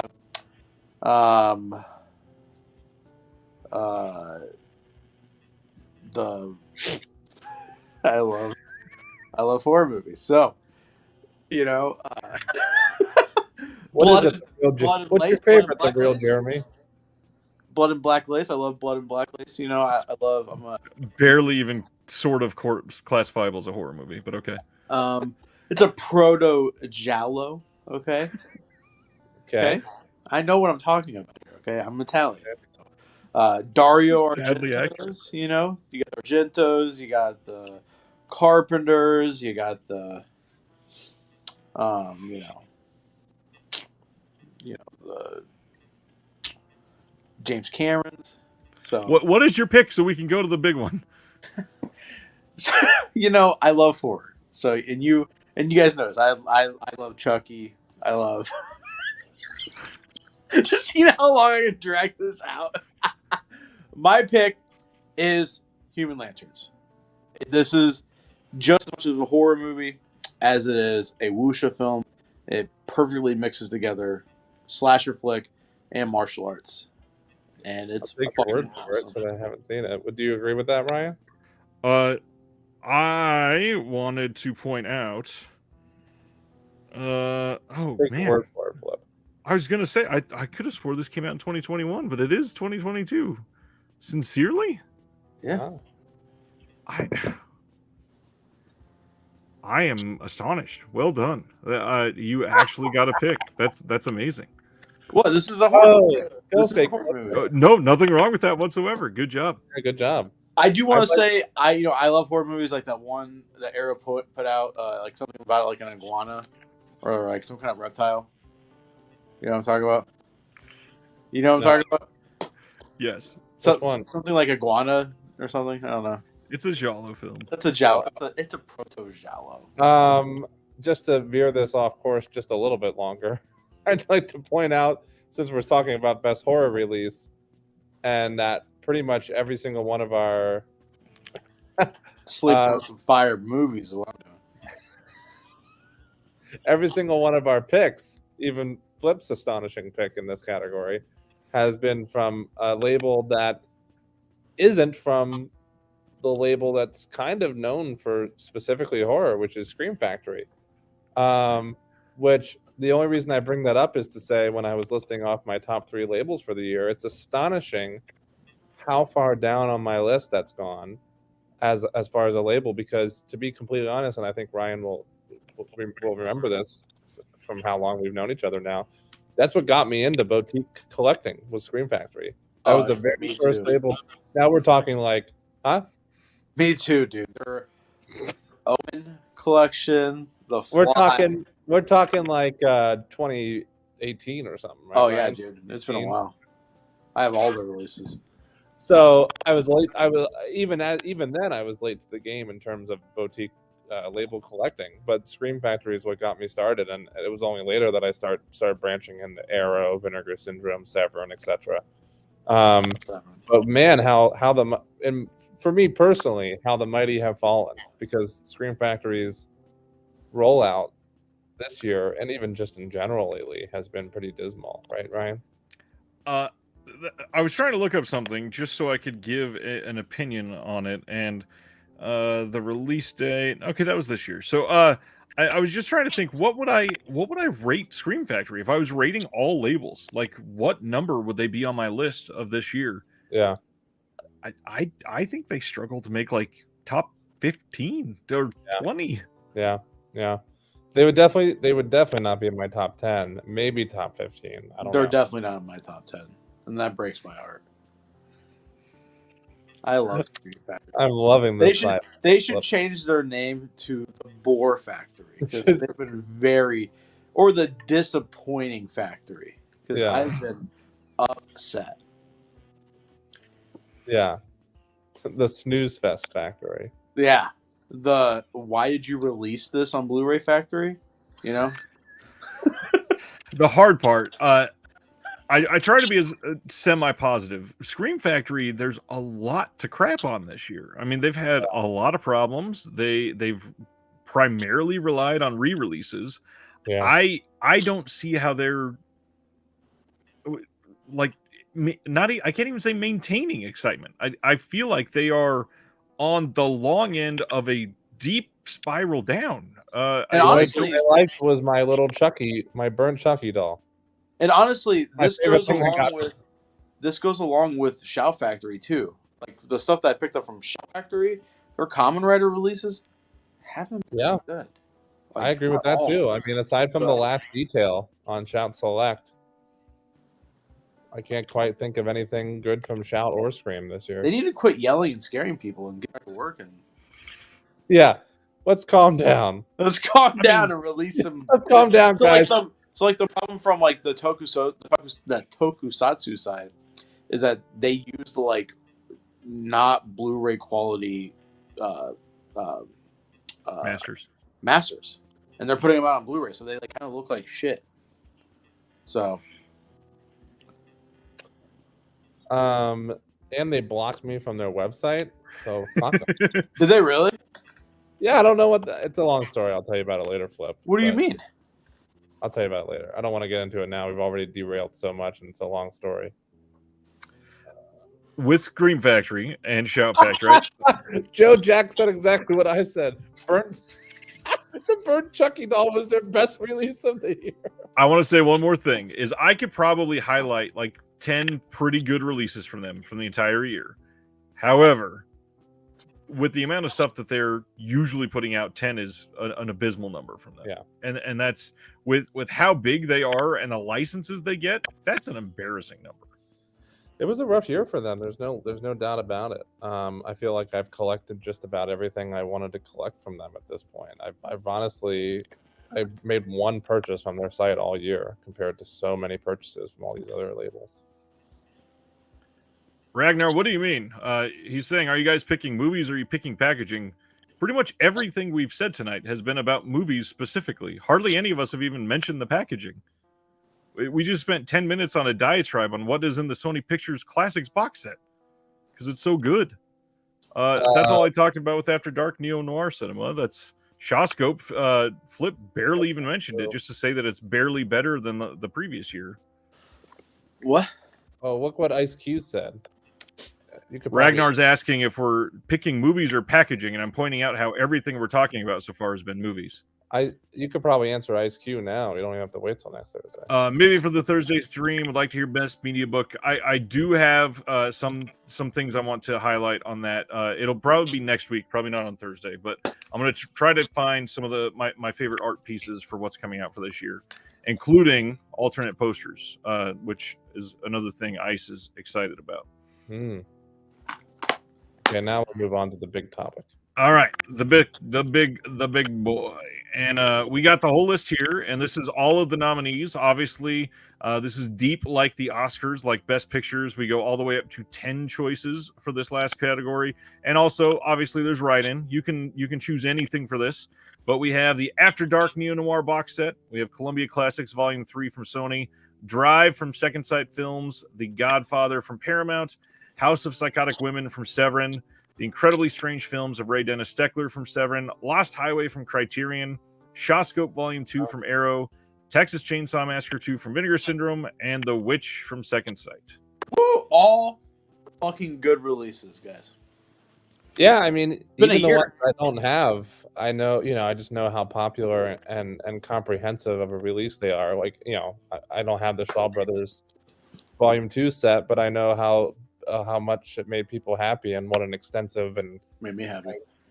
and really well compiled set it is. So it's a good list of nominees for sure. The only thing I really question in that list of nominees, which I understand why, because of people and voting for things that there are huge fandoms for two things involved. I'm honestly kind of shocked Lost Highway is listed as a top release of the year. That is the outlier. It's very odd when you're looking at the entire list together that Lost Highway's there. But Criterion has a lot of fanboys. David Lynch has a lot of fanboys. So it kind of I am shocked that there are certain things not on there, like the Police Story trilogy. I'm actually shocked that that's on there, given that Super Cop has been so sought after, especially here. There are a lot of things that got nominated in categories that I was surprised that they did, and then didn't get nominated in categories where they didn't. So very, very interesting set of nominees. This one I think is going to be very difficult to pick. A lot of people have voted already. Great if you have. By the way, just a reminder, you have till January 15th. Make sure you're doing that before then. There's still some things I'm deciding on. Like, I've nominated stuff, obviously, before we got the nominees. However, actually picking a vote for these is very, very hard on some of these categories. So I've got more than half of mine picked out. And this is one that I struggle with. I've shown off more than, probably, let's see, 1, 2, 3, like 4 releases that are in this category tonight because they're incredible in some of the other categories. This is hard. Flip, what are you looking at for best release of the entire year? No question, guys. Best release of the entire year, without a doubt. So I figured too. It's just, yeah, it's a wet dream come true. I mean, I'm looking at my favorite shelf right now, right? And on there is box sets for samurai films, box sets for Yakuza films. But until Shawscope Volume 1 and 2, there was no box sets of prestige for Kung Fu films. Because I feel like a lot of people who aren't already fans kind of look at them and scoff a little bit because they are goofy a little bit. They are a little silly, but these, I think, if you watch these as serious pieces of art, you're going to get a lot out of it. And I'm very happy that we're getting this. We're getting 3. They already pre-announced 3 and 4. We don't know what's going to be on them, but they have a massive well to pick from. Over 700 movies. So 250 martial arts specific films. And then, in this one, they even dipped their toes into the more Hong Kong action stuff with Mercenaries of Hong Kong. So, very excited what the future is. I'm curious if they're going to theme the next ones in any sort of way. They said, who was it? Ben Flower? James Flower, I think. James Flower, sorry. He said that Kor Yoon wasn't going to be in 2. This is prior to knowing what was in the box set. But he is going to be heavily featured in volumes 3. And then I guess on a forum he also said Sun Chung. Both of those guys don't have the massive filmography as someone like a Cheng Che.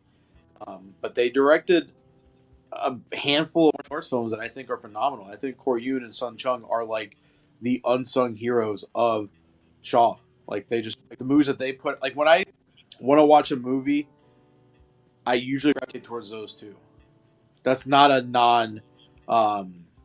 Venom Mob film. I always gravitate towards those two guys. Sun Chung, who's the director of Human Lantern, he is like the Stanley Kubrick of Shaw Brothers. A lot of fucking zoom-ins on the eyes, and it's awesome stuff. It's good stuff. I loved it. Hard to argue with. Jeremy, you want to go first? Or you want me to go? I'll go. My pick is pretty clear. If you circle back and heard what my favorite label is for the year, that would be Drive from Second Sight. Talk about stacked with bonus features, which Ryan knows how much I love my bonus features, and it's a big box. It's a big box full of all kinds of goodies. It looks beautiful. Both the physical box itself and the film in 4K. Loaded with bonus features. Phenomenal movie that I can't get enough of. Just saw it on the big screen, 35 millimeter, for the first time at New Bev earlier this year as well. I'm impressed. I was waiting for him to crack a little bit. Got little dimples because of it. So yeah, that's that. I can't fucking hold it. That Ghostbusters box set, I don't know. I love it. I really love how I said to Ryan the way I got to explain that, and I'm not even like a huge I like Ghostbusters a lot, but just the amount of the way I put it to Ryan was I've never seen, I don't think, more effort put into a non-boutique label release than that Ghostbusters box set, Ultimate Collection. I mean, they really went above and beyond with that. Anyways, I don't. For the sake of argument, I'm going to say my runner-ups after Drive are I don't even have it, but I want it so bad, that After Dark, Volume 1 from Imprint, and that Barfly release from Imprint as well, because I fucking love that movie, and it's a beautiful set with all kinds of. That's also loaded with. And I'm going to give a shout out to Out of the Blue again, because I love that release, and they really put a lot of hard work into that. Hilton says, has anyone gotten the driver from Second Sight? Just a small correction. That is not from Second Sight. That is from Studio Canal. The driver is from Studio Canal.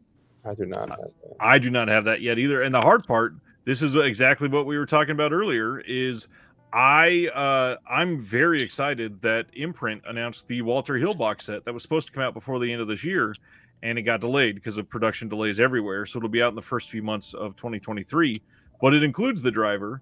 However, it's not 4K, and the Studio Canal release is 4K. What else is in that Walter Hill box set? I haven't heard about this actually. Let me see if I can find the press release, because it's not even up on their website yet. Walter Hill. That's gonna be one I definitely get. see. It has Hard Times from 1975, The Driver from 1978, The Long Riders from 1980, Extreme Prejudice from 87, Johnny Handsome from 89, and then Broken Trail from 2006. Oh, that's a good set. That's a good set. Ice is saying, so for you, Drive is the best second sight release over The Witch, The Guest, and Dog Soldiers. Well, first of all, The Guest is a 2021 release. Yeah, that came out in 2021. The Guest would be a strong competitor for me if it were this year. The Witch is indeed a strong competitor, but I would vote Drive slightly above The Witch. The Witch is no Northman, that's for sure. I love when Flip zones out. And then comes back with something completely unrelated. No, I'm listening. My foot just hurts, so I'm like I'm fine with it. Dog Soldiers I like. It's for me that one does not even come close to Witch or Drive from Second Sight releases this year. But The Guest is awesome. I will say the picture improvement on Dog Soldiers alone is impressive. It is a much improved 4K release compared to the Blu-rays that sucked. The Dog Soldiers Blu-ray was always bad. Yeah. Oh, look what Stan said. I feel like Stan and I have a lot in common, and Stan and I have been in agreement pretty much this entire stream, and now I have him convinced to get this Ghostbusters set that's probably like $8 billion right now because of how limited it was. Just so you know, Stan, that sold out on pre-order and is long out of print, and immediately before release date, people were flipping it for like $400. Literally, it's ridiculous. It's probably gone down a little bit because the demand has probably gone down a little bit, but it is stupid.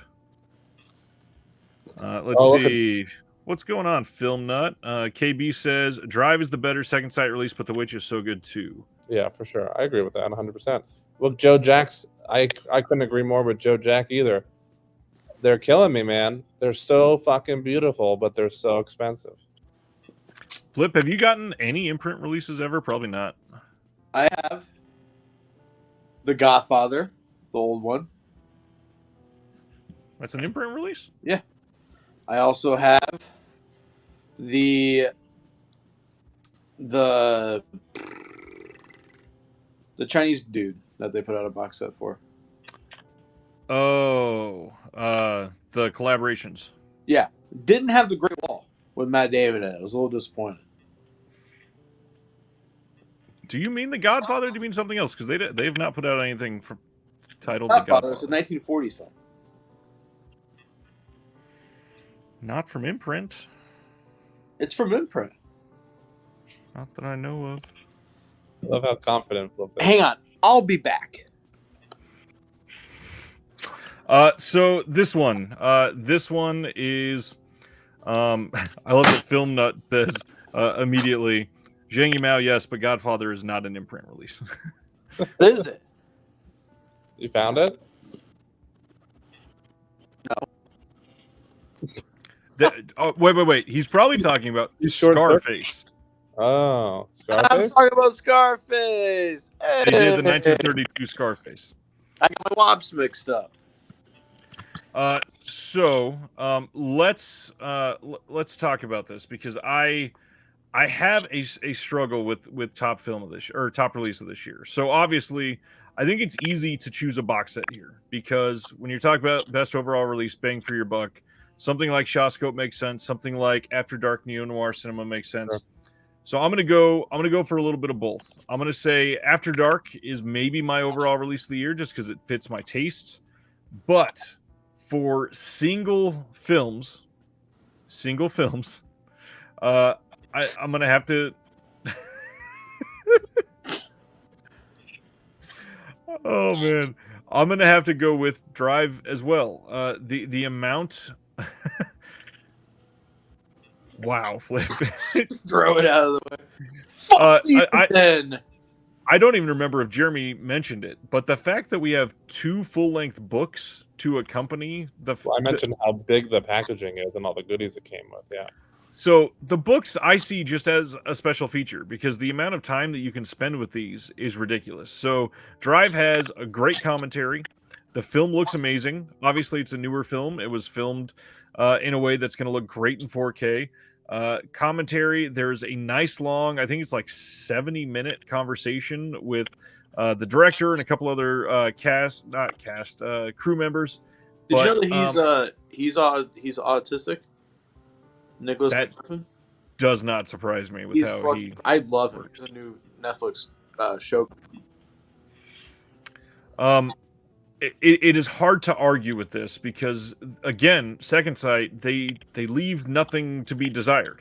I can't name a single thing that I'm missing on that disc because they have visual essays, they have commentaries, they have every type of release that I would, or every type of feature I would want on that, except for maybe like an extensive making of documentary. But we get enough of that through all of the added features that it's worth it. But then to add 2 full-length books on there, we have like the entire shooting script, we have the novel. There's so much that you can dive into. So yeah, I mean, just for pure content alone, that release is maybe one of the best media releases ever, genuinely, for a single film. Yep. It's scary, but it's true. And I in a way, I kind of wish it was for a better movie. Like, Drive is good, but it's also very recent and very like film bro type of movie. But they do that same thing with all their releases. You know what I mean? Even ones that aren't as recent as Like Drive. the packaging for The Guest was insane, and I'd never even heard of that. I think they've only had 3 like top tier, oh my god, these rival anything that you could stack up against it releases. Everything else has been very good. Like Second Sight, again, still one of my favorite labels ever. But other than The Guest, other than Drive, and other than Dawn of the Dead, nothing else is up there as that amazing, in my opinion. Oh yeah, that Dawn of the Dead box set is great too. Yeah. So I've got a couple I have to consider for this one, and it is mind blowing that that's even a problem. It's crazy how much work that they put into this. Second Sight is doing. They are put in a different league immediately based on their releases, and unfortunately now they've got a ridiculous reputation. So if anything comes out that's even starting to be any lesser, they're going to look way worse in comparison. So there's a lot of expectations. That's true. You know, they've got a lot of stuff on the horizon. We've got The Hitcher, we've got Texas Chainsaw Massacre, we've got Martin. They've hinted at a couple others like Picnic at Hanging Rock. If that actually comes, that's going to be a great release from them. I hope that they do an extensive 4K for that. I just thought of another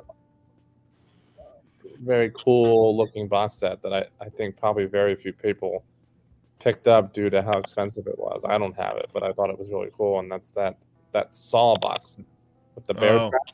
Yeah. It's a cool physical packaging thing, but it's all the same discs. There was not a single new anything on that. Yeah, but it was greatest film franchise of all time next to Fast and Furious. I like it so much more than Fast and Furious. You're not a family, brother. Well, I'm glad Ryan and I agree. I agree too, guys.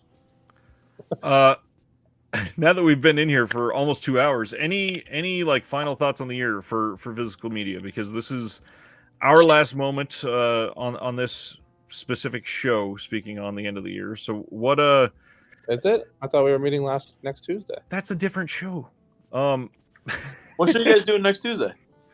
We're recording for favorite films of the year. We just talked about that a little while ago. Can I run down some runner-ups? Absolutely. That's exactly what I'm getting at. Please do. So I want to shout out Studio Canal. I really hope that they continue this line, their Cult Classics line, but Kill Them All and Come Back Alone. Are they going to put anything else out? Come on. That's what I'm hoping, dude. I'm hoping that they put something else out. But this has a brand new restoration. It looks great. It's one of the best spaghetti westerns ever. It's got commentary by Alex Cox. I think this is one of the best first watches I've ever had in the last 5 years, and that's Execution in Autumn by Rika. Very, very sad movie. You raved about that, though. Beautiful film. 1972. It feels like it was shot yesterday. And And then I wanted to highlight Dreadnought. I'm not too big into Golden Harvest. I still pick the stuff up. But this is one of the better comedies. It's like a comedy action movie, you know. All right. And then I want to highlight this. This movie gets shit on, but I personally have a soft spot for it just by how stupid it is, and that's The Killer Meteors. It's not a good movie at all, but I fucking love it. It's dumb. It's a lot of fun. And then speaking of Drive, Mark Costco's Drive. I'd never heard of this movie until this release, and the 4K looks fucking great. Like they killed it with this release. This is a really fun movie. That's MVD, right? Huh? MVD. No, it's That's 88 films. Oh, and MVD has that too. They put out a standard edition last year. Oh, They put out the Blu-ray edition, and then MVD Rewind announced that they were putting out the 4K and in the US, and then 88 Films put it out in the US. So something must have happened. I don't talk enough. I don't nerd enough on here about my love for like tokusatsu and anime, but Kamen Rider Kuga, even though I did shit on it 10 minutes ago, is still one of the best Kamen Rider series ever. And the fact that we got it at all is crazy to me. It's the first Heisei era Kamen Rider. It's incredible. If you're even interested remotely in Kamen Rider, I highly suggest picking this one up. And then last but not least, I want to shout out Gold Ninja Video. They're fucking awesome. They put out a lot of, I would say, D tier martial arts movies. And this one, Revengeful Swordswoman. If you guys have not seen this, it's not a good movie. But as a fan of these movies, there's a bunch of knockoff cameos. Like there's a knockoff Jimmy Wang Yu. There's a knockoff Cheng Pei Pei. There's a knockoff from the guy from the Magic Blade. It's hilarious. Discotheque release of the year, probably Gavan, another tokusatsu release that they put out. But yeah, those are my runner-ups. Those are the ones that honorable mentions I want to talk about. This year was, for my taste personally, was phenomenal. So happy. What about comparing 2022 to 2021? How do you feel like the hobby was, the industry was in general compared to last year? Because I feel like the three of us raved about 2021. did we? Yeah, I thought 2021 was great. I mean, 2022 on paper, I feel like had a lot more releases. I think I spent way more money this year. That's how I feel. I'll agree with that, actually. I definitely agree with that. But the movies, like from Eureka specifically, because they're on my shelf. I'm looking right at them. The movies that they put out last year were just incredible. Like they had One Armed Boxer, Millionaire's Express, Duel to the Death, which is top 5 favorite films of all time. They had the Sabata trilogy, Time and Tide, PTU. They had a lot of great films. The Great Silence last year was phenomenal. This year, I picked up all their martial arts releases and all their Hong Kong stuff, but it does feel a little lackluster because I'm not specifically into that style of kung fu movies. And then at the end of towards the end of last year, 88 Films started putting out Shaw Brothers stuff, and then we got Shawscope Volume 1, we got Cinematic Vengeance from Eureka. So last year it was, I think, more impactful with the films that they put out. This year seemed, on paper, we got a lot more, but there was a lot more crap, in my opinion. You took the words out of my mouth. I think this year was quality over quantity. Or sorry, this year was quantity over quality, and last year was quantity over quality. It seems like this is potentially a transition year. It feels like many of the releases, especially Eureka that you just mentioned, I think that maybe 2022 is the tail end of some of those licenses. So they put the higher quality films out first, and now they're dribbling out the ones that are falling behind. And some of them, obviously, they're still great films. They are wonderful releases. They are top notch. They're genuinely good.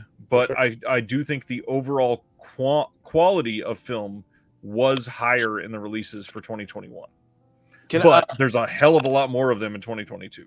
And I also want to say I'm in a group chat with a bunch of like the Asian cinema guys, and the hype last year around specific releases was through the roof. Like when Millionaires Express got announced, and it was announced it had all these different cuts, it just seemed like everyone was just like, "Oh my god, like this is incredible." Then when Duel of Death came out, there was such a hype around that release. From my friend standpoint, there was almost, besides Shawscope, there was no like hunger for any of these releases. We were just like, "Oh, okay." I disagree with that. Even about the Hong Kong stuff, because like, not necessarily Hong Kong, because I don't remember if these are Hong Kong specific, but like Righting Wrongs, there was a lot of passion about that. There was passion about it, but the Seventh Curse release from 88 Films got a lot of positive feedback. There was a handful, but last year we got Armor of God. We got like people were just Once Upon a Time China, the box that came out from Criterion. We got Ricky O last year. It was like banger after banger after banger last year, and then this year, like you said, there was a handful, but it was more of like, okay, we're getting Odd Couple, we're getting Dreadnought, Police Story again. That's the other thing, and people were like, that's when the confusion started happening. It's like, oh, okay, Super Cop's coming out from 88. It's also coming out from Eureka. It's like, what are we doing? So you know who had a specifically banger year this year? We mentioned Vinegar Syndrome had one of their like maybe top 3 years. Vinegar Syndrome had an incredible year for me. Yeah, like for even Flip. But you know who else did compared to really the last several years? Criterion. I disagree. Had a banger year this year. They fumbled the one release I was super pumped about. Which one was that? Infernal Affairs trilogy. You didn't like that release? The transfer just wasn't good. They didn't do it though, right? Isn't that the whole thing? They didn't do the transfer. They didn't fumble anything. Well, they delivered the best thing that they possibly could. Still disappointing. So, but I mean, to say that Criterion had a not good year based on that one release is disingenuous. Flamingo, Sound of Metal, Drive My Car, Power. This is the best year from Criterion in probably 5 years, legitimately. Yeah. I think Lone Wolf and Cub came out 5 years ago. I am gonna mention Dave's comment. Unless I missed it early on, no Steelbooks, Reservoir Dogs, Starship Troopers. Yeah, we really didn't touch on Steelbooks at all.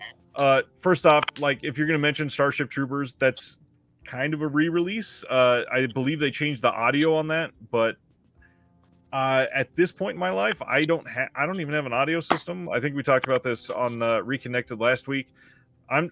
Because I have 2 young kids, I don't have that set up, so I can't rely on the feelings for that. Reservoir Dogs looks great. I don't love the Steelbook. I think it's good, not great. I think the design overall, honestly, is kind of poor. But you know what else? I also like the Steelbook for Cabin in the Woods that Best Buy came out with. Yep. There's lots of great Steelbooks for this year, the Limey. The Limey was a big deal. There are a lot of great Steelbooks this year, but none of them are wowing me to the point where I would say like best overall release of the year or anything. But I'm going to be not that. No, I'm going to be talking about Steelbooks on my roundup for the year. I promise. Unless, yeah, no. Well, did that Back to the Future Steelbook box set come out this year, or was that last year? That was this year, right? It's still not best release of the year, but that's a pretty great box. The one in the white box that's got the DeLorean in 3 pieces. Yeah. Is it not white? Oh, you know what? Maybe I'm confusing the box with the Indiana Jones trilogy one. Oh yeah, you are. That's it. That Back to the Future Steelbook box set is fun though. That came out in 2020. Wow. October 2020.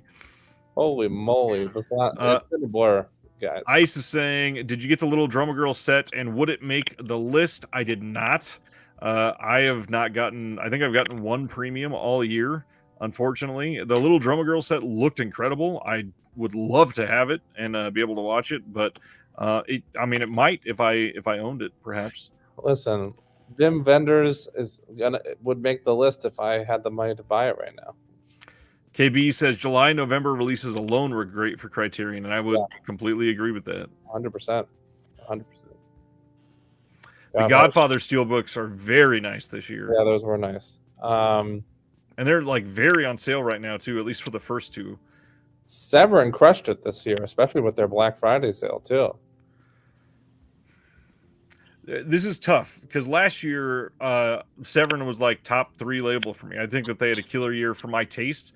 This year, I think they had more misses than hits for my taste, but their highs were higher than most other labels, but their lows, like most of the other stuff, I just was not excited for.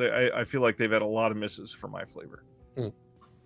But Ray Dennis Steckler, Argento in 4K, some of their cheesy action flicks right up my alley. 4K and Out of the Blue is enough for me to be like, yeah, it's gotten some mentions tonight, and I've not said any of them, which is astonishing. But Out of the Blue, that release is one of the most stacked releases for a single film ever. It is a beautiful restoration and deserves all the love it's getting. And it got nominated in like 6 different categories. That and Four Flies is, two really strong winners in Severin's corner for this year, for me.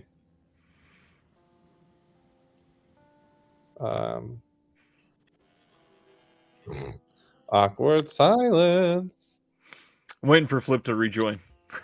I'm here. I'm just listening. You guys are talking about steelbooks and stuff. We actually haven't talked about the steelbooks in a couple. Steelbooks and Severin. Yeah, Severin. See, you said Severin, and my brain went, "Uh-oh." R. Brooks, I noticed I haven't heard anything about Blue Underground. Did they just completely take this year off? No. First off, God told me to. We got a really great film on 4K, the Larry Cohen film. It looks good. It looks very good. It's a very good Blue Underground 4K transfer.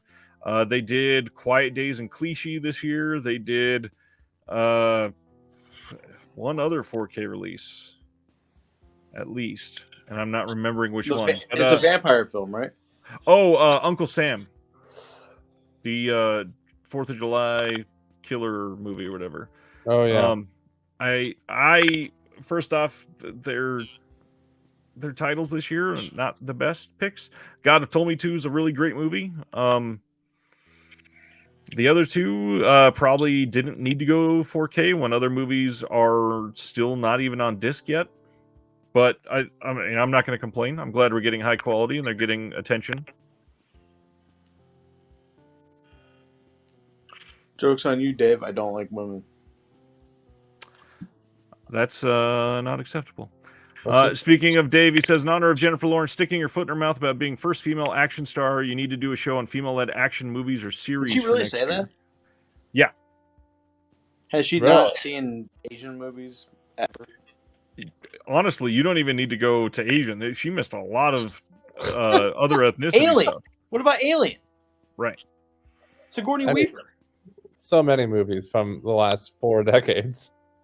What about Thriller? Why did she say that? Is there a video? This was a big deal. I think she said it in an interview like 3 weeks ago.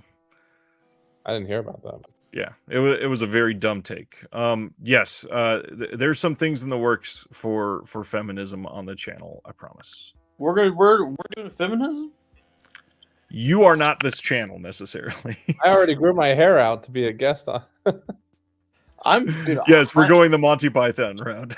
Let's do it. Let's talk about girls. I'm not. Why are you guys laughing at me? Let's talk about girls. I love women's girls. I'm trying to think of you know what would be a never mind. I'll tell you guys off air. What would be a fun good choice? That's a very smart choice. Thank you so much for that. You're like, wow. Hey, I'm growing up. I'm 31 next month. Wow. Oh wow, Flip. I'm 31 in 3 months. Dude. So I turned 31 in March. And I turned 31 in January. Dude, look at us. I'm 31 in Oh, negative 5 years. Ryan old. Get off my lawn! Get off my street! No, but seriously, if you guys want to talk about women, I'm down. It will be something that we talk about, I'm always ready down to to talk go in the new year. We should do an episode of toxic masculinity. What I really think we need to do is get Eric from Asian Movie Enthusiast and start discussing some girls with guns films. That's a lot of those are very feministic. Everyone's a feminist until there's a spider around. I don't get that. I don't get that. It's probably the best line from Bo Burnham's. I don't get that. What's That's all. supposed to mean? Did you see the Bo Because Burnham? then they rely on a dude to come and kill the spider for them. And that's kind of true. Did you see Bo Burnham's inside outtakes? Everyone's a feminist until they can't open up the pickle jar. That's the same sort of thing, but Yeah. a worse take. Okay, hey, we have this waitress who is, she's not gonna see this. I hope not. But lots of people will. So do we need to hear the story? No, it's not bad. But she hates men, and she's always constantly just talking about how much she hates men and how women can do anything that a man can do, and whatever. I don't argue with her, but when she was filling the pop cooler and the pop cases were a little heavy, and she was like, "Hey, can you come lift this?" And I was like, "You can do anything I can do," and I just walked away. I was like, "You have fun with that." I'm not Right. the pop cooler. Ryan pulled a flip and zoned out during that. He was like blocking this out. I'm texting all the people I edit podcasts for to let them know that this is not my opinion. Wait, You the people should that edit have a podcasts for disclaimer. me? You should have a disclaimer that says the views and expressions of Flip do not reflect the disconnected. You have no idea how many times I've had to use that line. Do you really? Yeah. I don't really say anything that. I don't. If I say something silly, I don't mean it. We'll talk off air. I'm very. Anyways. left. What else have we got, Ryan? I mean, that's it for the main topics. Any questions for the panel about the year? Anything that people want to know about physical media for 2022? There are. First off, one thing that none of us barely even touched on because of these 5 categories. Very difficult to do it, but I desperately want to shine a light on all of the Vinegar Syndrome partner labels this year from OCN. Some of the best releases of the year, but it's hard when they're not as stacked as some of these other releases. But I mean, we've got. Oh my God! I didn't even mention In the Soup. One of my favorite. We've got incredible releases from Factory 25. Is Rebel Against the Neon God or whatever the movie is that this year? No, I think. Well, before I say no, all confidently, I think that was the end of 2021. That's a good movie. Best new label. Oh no, January. That's why I was confused. That's a good January. movie, man. Good That's call. a great movie. Squeeze it in, Flip. Love squeezing things in. Wants to know specifically me, I guess. I would say Because we talked about this last week, I think. Oh, did you? I would go with the label that put out what is it? Visual Vengeance that did LA Jabbers. Yep. Right. I would say them. The hard part, this one I think is hard to discuss without throwing out Def Crocodile because their restorations. Def Crocodile is great. I guess Factory 25. Are they new to this year? Because I know they're a recent partner label to Vinegar. Let me see what their first release was. Was it this year or was it last year? Because that in the It might be like Neon God. It might be like December or January. Right at the cusp. Their first release was Ham on Rye. Okay. And that was released on 2/22/22. So that was this year. Bada Yeah, bing. There you that's go. fair. Well, then I would answer your question, Nice. Factory 25. That's a great label. Visual Vengeance, Def Crocodile, top 3. Best new labels. Ryan, do you collect every partner label? I have some from every partner label. But you have every main Vinegar Syndrome release. Yes. I have every Factory 25, and I have every Fun City. There he goes. Show Jack. I have every Fun City release. This is another one that deserves a shout out. Canadian International Pictures. Every release they put out is like a prestige film from Canadian history. They put out that documentary about that kid running for office. Yes. Oh no! That was. I thought you were going to talk about the kid with the skateboarding movie thing. Kid brother, that's the word. Yeah. They didn't put out the documentary about that dude who was basically Jackass before Jackass, right? Oh, that guy. Yeah. What was that? I loved that, dude. That was awesome. Gunpowder and Sky is the one that did Kid Candidate. Okay. And then the Jackass one was not I thought it was Canadian International Pictures. I don't think it was. No. What is the title of that one? That might be Gunpowder and Sky as well, now that I think about it. I can't remember what was the guy's name. It's his last name is the name of the release, and I can't remember. Is it? Yeah. I'm pretty sure it is. Wasn't it his last name? Is like the name of the documentary? Ooh, it might have been. The one that right. we're talking about, and I can't remember it now. And of course, I'm not home to go look at my releases. Yeah, and they're too far away. I can't see them. Hell. Does anybody know the name of the title? Yeah, does anybody in the comments know what we're talking about? I am trying to look. I found it. Beauty Day. Oh, okay. So it wasn't the guy. It's from Circle Collective. Yes, Beauty Day. And it's the guy's name was Ralph Zavadil. Flip left. Cool. I'm on the other tab, so I can't see anything. I'm here. How much was that After Dark box set when it first came out, Ryan? Do you remember? 180. 180. It was like expensive for retail. Was it really 180? I don't know exactly. I'm pulling up because it's the same price as the second one right now, since that one just got announced. I should be able to find it on their site. I think the second one now is 160 or 170, so I guess roughly the same. If it was anywhere around that, Amazon has it right now for $230. The first one. Ooh.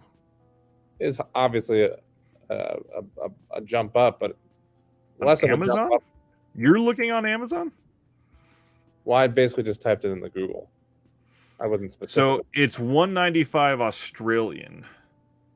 What, the original one? No, part 2 right now. Oh. So to go from Aussie to US, this puts us at 130. It's 130 right now? The second one, yeah. Really? But 130 plus shipping to the US. And it's 137 on Diabolic. So there you go. Oh, really? He says that's 137 for the first one. But it's not. It's out of stock, right? Let me verify. Probably. There's no way they have the first one on Diabolic right now. If they do, Jeremy will jump off of this and buy one. Well, I'll do it while I'm still on. That's impossible. No, it's showing you the price, even though it's out of stock. It is 137. How much is the? Does Diabolic have the second one right now? They show out of stock, and it's 165. Wonder if Grindhouse has it in stock. Anyways, now we're really getting off topic. Anyways, Flip decided to leave. No, I'm here. Flip showed us he's in the bathroom. Like, my foot hurts, so I turned my camera off. I'm here. Again, any other questions? We talked about best new label. Canadian International Pictures, like I said, deserve some love. They put out some ridiculously great releases over this last year, leading with the Ernie game, and then the other French New Wave, that big kind of a box set. It came with like, what is it, like 6 feature-length films, I think? 1, 2, let's see. They had a bunch of shorts in there as well, but it's like 3 full-length films, and then a whole bunch of short films. And then they also put out The Mob, and that Buster Keaton Rides Again release. Yeah. Minefield was a good one this fall from them. That Buster Keaton release is great. And then, of course, Amityville Curse, which sold out very quickly. very quickly. Oh, that was who was that? What label? Canadian International. They put out Amityville Curse. They did Amityville Curse. Yeah. Wow, I didn't realize that was them. I guess. Flip is doing some Black Christmas shit. Yeah, I guess that's it, huh, Ryan? Sorry for the low energy towards the end of the stream. Normally, folks, I'm on the West Coast, so when Ryan's doing this, I'm actually earlier than him and Flip. I totally forgot. We talked about weather stuff before you came on. What's going on in PA this weekend? Like, are you guys going to get hit massively too? Supposedly, I don't know if we're going to get hit massively. They're talking about Forbidden Love. I forgot it. Sorry, I didn't mean to interrupt. I forgot Canadian International did that Forbidden Love release. Oh yeah, which I missed out on before it sold out. I don't know. They were saying that they're calling for some winter storms, and I guess some kind of emergency alert suggested to reconsider holiday plans for this weekend. Yikes. Whatever that means. I don't know. Flip reconsidered being on camera. We're not doing much on our end over here, so it's not really affecting. No, my phone just flashed 5% as I got situated. So I had to get up and go to the corner. I also don't know how serious it's actually going to be, but I don't know. I do know that it's fucking 65, Eddie told me, in LA right now, and that's what I'm missing out on. Right. No, I don't have an OnlyFans, dude. No one wants to see this. Joe says, "This is my first time on the channel. Nice conversation. Thanks for hanging out, Joe. Jack, Joe. I love you. That's a good name if that's your real name. Yeah, I also like his little caricature profile icon. Joe Jack. It sounds like a G.I. Joe action figure, dude. I want to see Joe's avatar fight Stan's avatar. Stan's avatar is on some angel dust. We should have a movie tube boxing match, and all the proceeds go to charity. Movie tube of like, first, where does that title come from? Whatever. You know. And then the person, of course, that comes on here and talks about new PRs and deadlifting the weight of a car. Hey, we should have a boxing match. Granted, my reach is like 108 inches longer than yours. Next thing you know, he's like, hold your hand out, and I'm like, flipping contest. Leave me alone, Ryan. Oh, man. We should have a pizza flipping contest.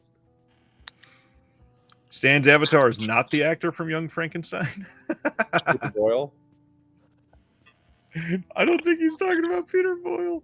Oh my gosh.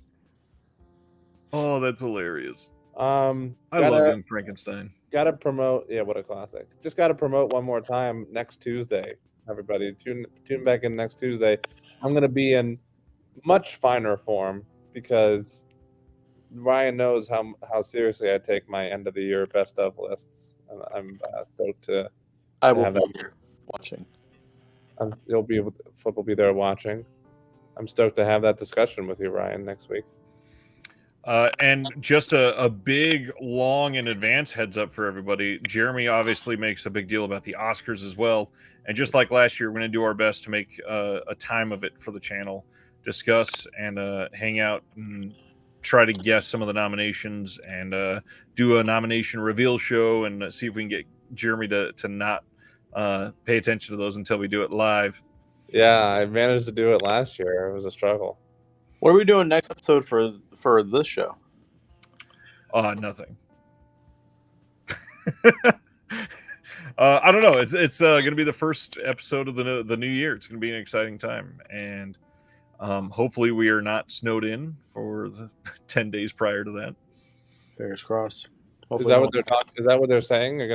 We're supposed to be getting 8 inches, which is far from normal for you, right? Yeah.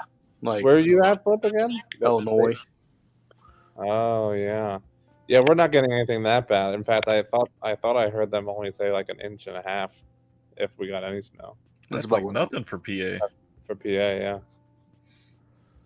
So well, we must not you. hit. Well, yes, but I also secretly hope for a white Christmas every time I come back to PA for the holidays. Ooh, Ice's brand new wish list for the year.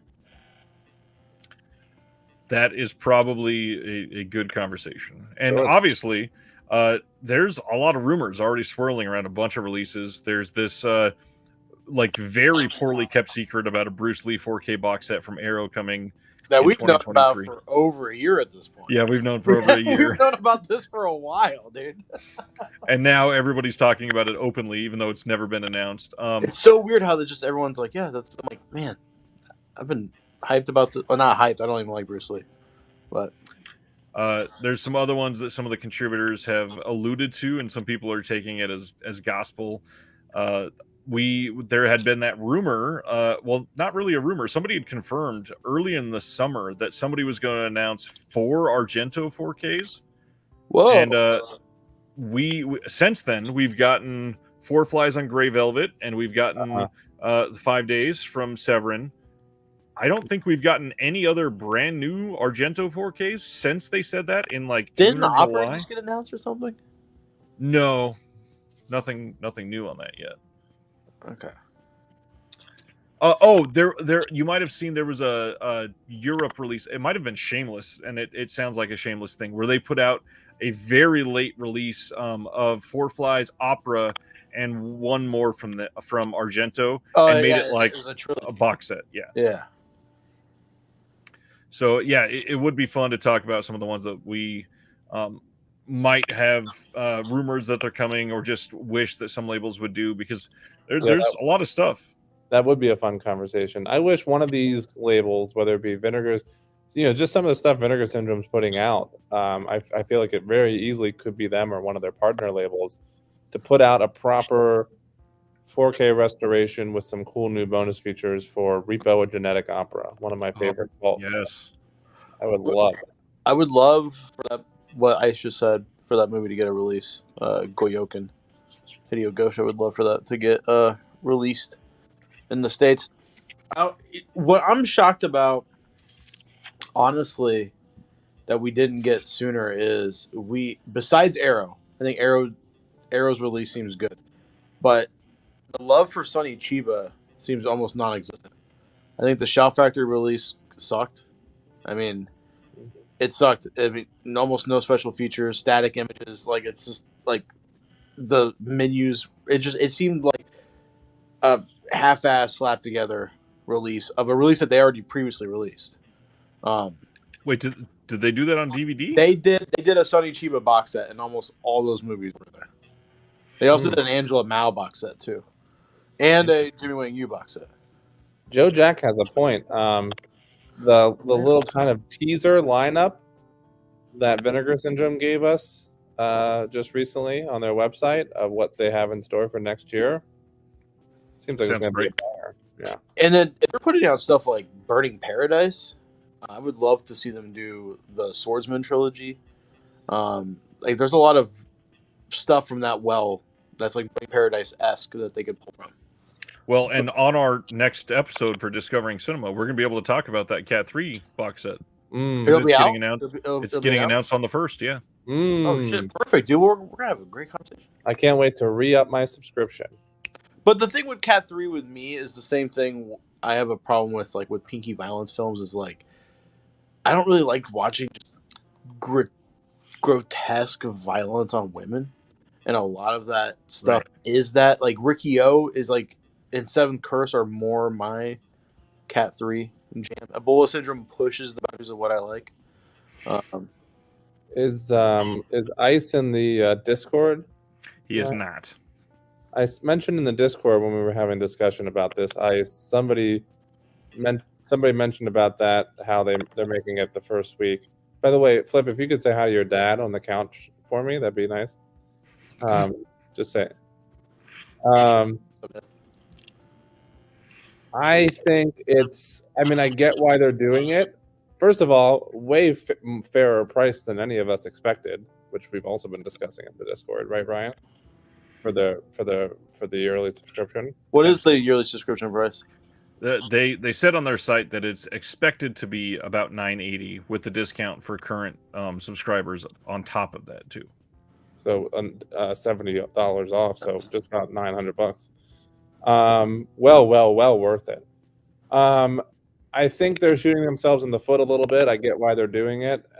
Somebody mentioned this in the Discord, Ryan, and I commented that I agree, because it is a very rough time financially for people. We're coming right out of the holidays. People just got done spending a shit ton of money.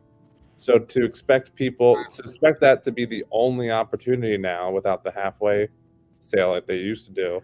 Well, that hasn't been confirmed yet. It's just Okay. speculated, but it does sound like it's only going to be. It seems that way.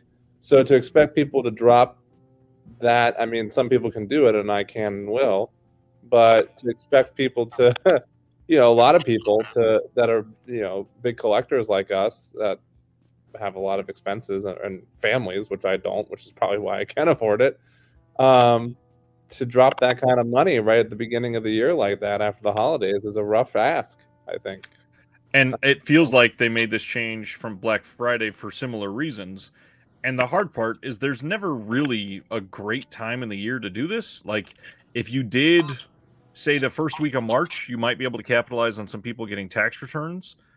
Yeah. But other than that, like, I really think the best model is what TerraVision's doing now that used to be a Vinegar Syndrome partner label, and that's you subscribe, you get the next 10 releases. It doesn't matter when you subscribe, you're getting the next 10. The hard part, Vinegar Syndrome does box sets. They do 4Ks versus Blu-rays. There's never an opportunity that they could say the next 45 releases are going to cost the same always. So no matter where you end up, it'll be the same price. I agree with you. It is really hard. It would be hard for them to factor, because it almost is something where it's like each month in a perfect world, it could be something where like each month you have the option to subscribe and get the rest of the releases that year. But it would be very hard for them to factor what the price would be as it changes each month for that subscription rate. And obviously the incentive would have to go down every month to do it. Correct. So it's a difficult thing to do. I don't know. I mean, I don't know. I think they certainly will lose some subscribers, I think, if that is the only opportunity you have to become one. But the hardcore fans and the people who can afford it will. Yeah, people save up for that every year. People save up for it. I don't think they'll lose any, actually. I think it'll be almost exactly the same. I think the people... Probably. If anything, they'll lose people who are interested in maybe trying it out, which I've seen a lot of people on Discord, Ryan, talking about wanting to have become a subscriber, and that they feel like maybe they can't do it now because of that being the only option to subscribe at the beginning. Are you talking about because the halfway thing? Yeah. Okay, I was focusing primarily on the timing. I think changing it from Black Friday to the first week of January, I think the same number of people that they'll lose making that change, they'll gain from people that couldn't do it on Black Friday. So I think that will equalize. Oh, I agree. I think I agree with that. I'm just kind of more referencing, assuming they don't do halfway, which is what it seems like, this being the only time to become a subscriber. I think they'll lose. I don't know why they would make that choice. It seems odd to me. Yeah. They seem to imply it, though. Am I wrong? Oh, no. I completely agree with you that it seems like that's the case. But the bigger thing is, just like Joe Jack said, it's a decent reason to have another big sale. The $10 selection is going to get me spending. Vinegar Syndrome is the master, the top dog of marketing. No matter what is going on with Vinegar Syndrome, they are always in all of our mouths. It is an event the first of every single month to talk about their new releases, and then right after those you're talking about them coming in for that month, and then right after that there's speculation about the next sale. You've got subscriber month in January. You've got their adult sale that they've had the last couple of years in February. Last year they did the flash pre-orders in March, nothing special in April, and then May was the halfway to Black Friday sale. June was partner labels. Then July, they did their first ever, I don't even remember what they called it, the sale that was about the films that they're archiving specifically they had on those titles. And then August, there was nothing again. September, it's flash pre-order time again. They're just always being talked about. They are constantly, between their constant sales, their like surprise titles that they like give you clues on, their newsletters they send out, their merch, their like, things like the fucking film canisters and trailers on 35 millimeter. I mean, they're doing like these kinds of things, all these different things, like really just, what you said, keep it in our mouths, keep us thinking about them, keep us talking about them, and they really are kind of. I think I agree with you that they are the kings of marketing as far as boutique tables go. Terry says, I believe that was Summerfest. That sounds right. I went to a concert called Summerfest and I watched Kid Rock. They're really good with the hype. Well, hey guys, that it's been over like, 2.5 hours. You want to call it? That sounds like a mistake on your part. Oh, I was 12. I had no fucking choice. It was Leonard Skinner and Kid Rock. I didn't want to be there. Oh my gosh! You know how many unflatterable people I saw naked at those shows? That's a good note to end on. But I gotta admit, Freebird fucking slaps, dude. Anyways, thank you all for hanging out watching tonight. We love when chat is robust like this. It has been an incredible year hanging out with everybody again. This has been a wild growth year for a lot of us, and I appreciate for Ryan. Let's give it up for Ryan, guys. Right, for real. Let's give it up for Ryan. Ryan, I love you. I love you, Jeremy. I love you too, but I'm a little bit closer to Ryan, so fuck you. But Ryan and Jeremy are two of the best people I know. I'm glad to be their friends. I'm glad that you guys watch the show. I hope everyone stays safe and warm. But seriously, guys, Ryan has fucking killed 2022. Smashed it. The amount of growth you've had in your channel, Ryan, is extremely impressive. Fucking incredible. And well deserved. And I can't wait to see Couldn't have happened to a better guy. Yeah.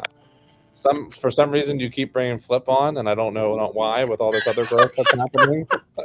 I honestly don't know why he's friends with me.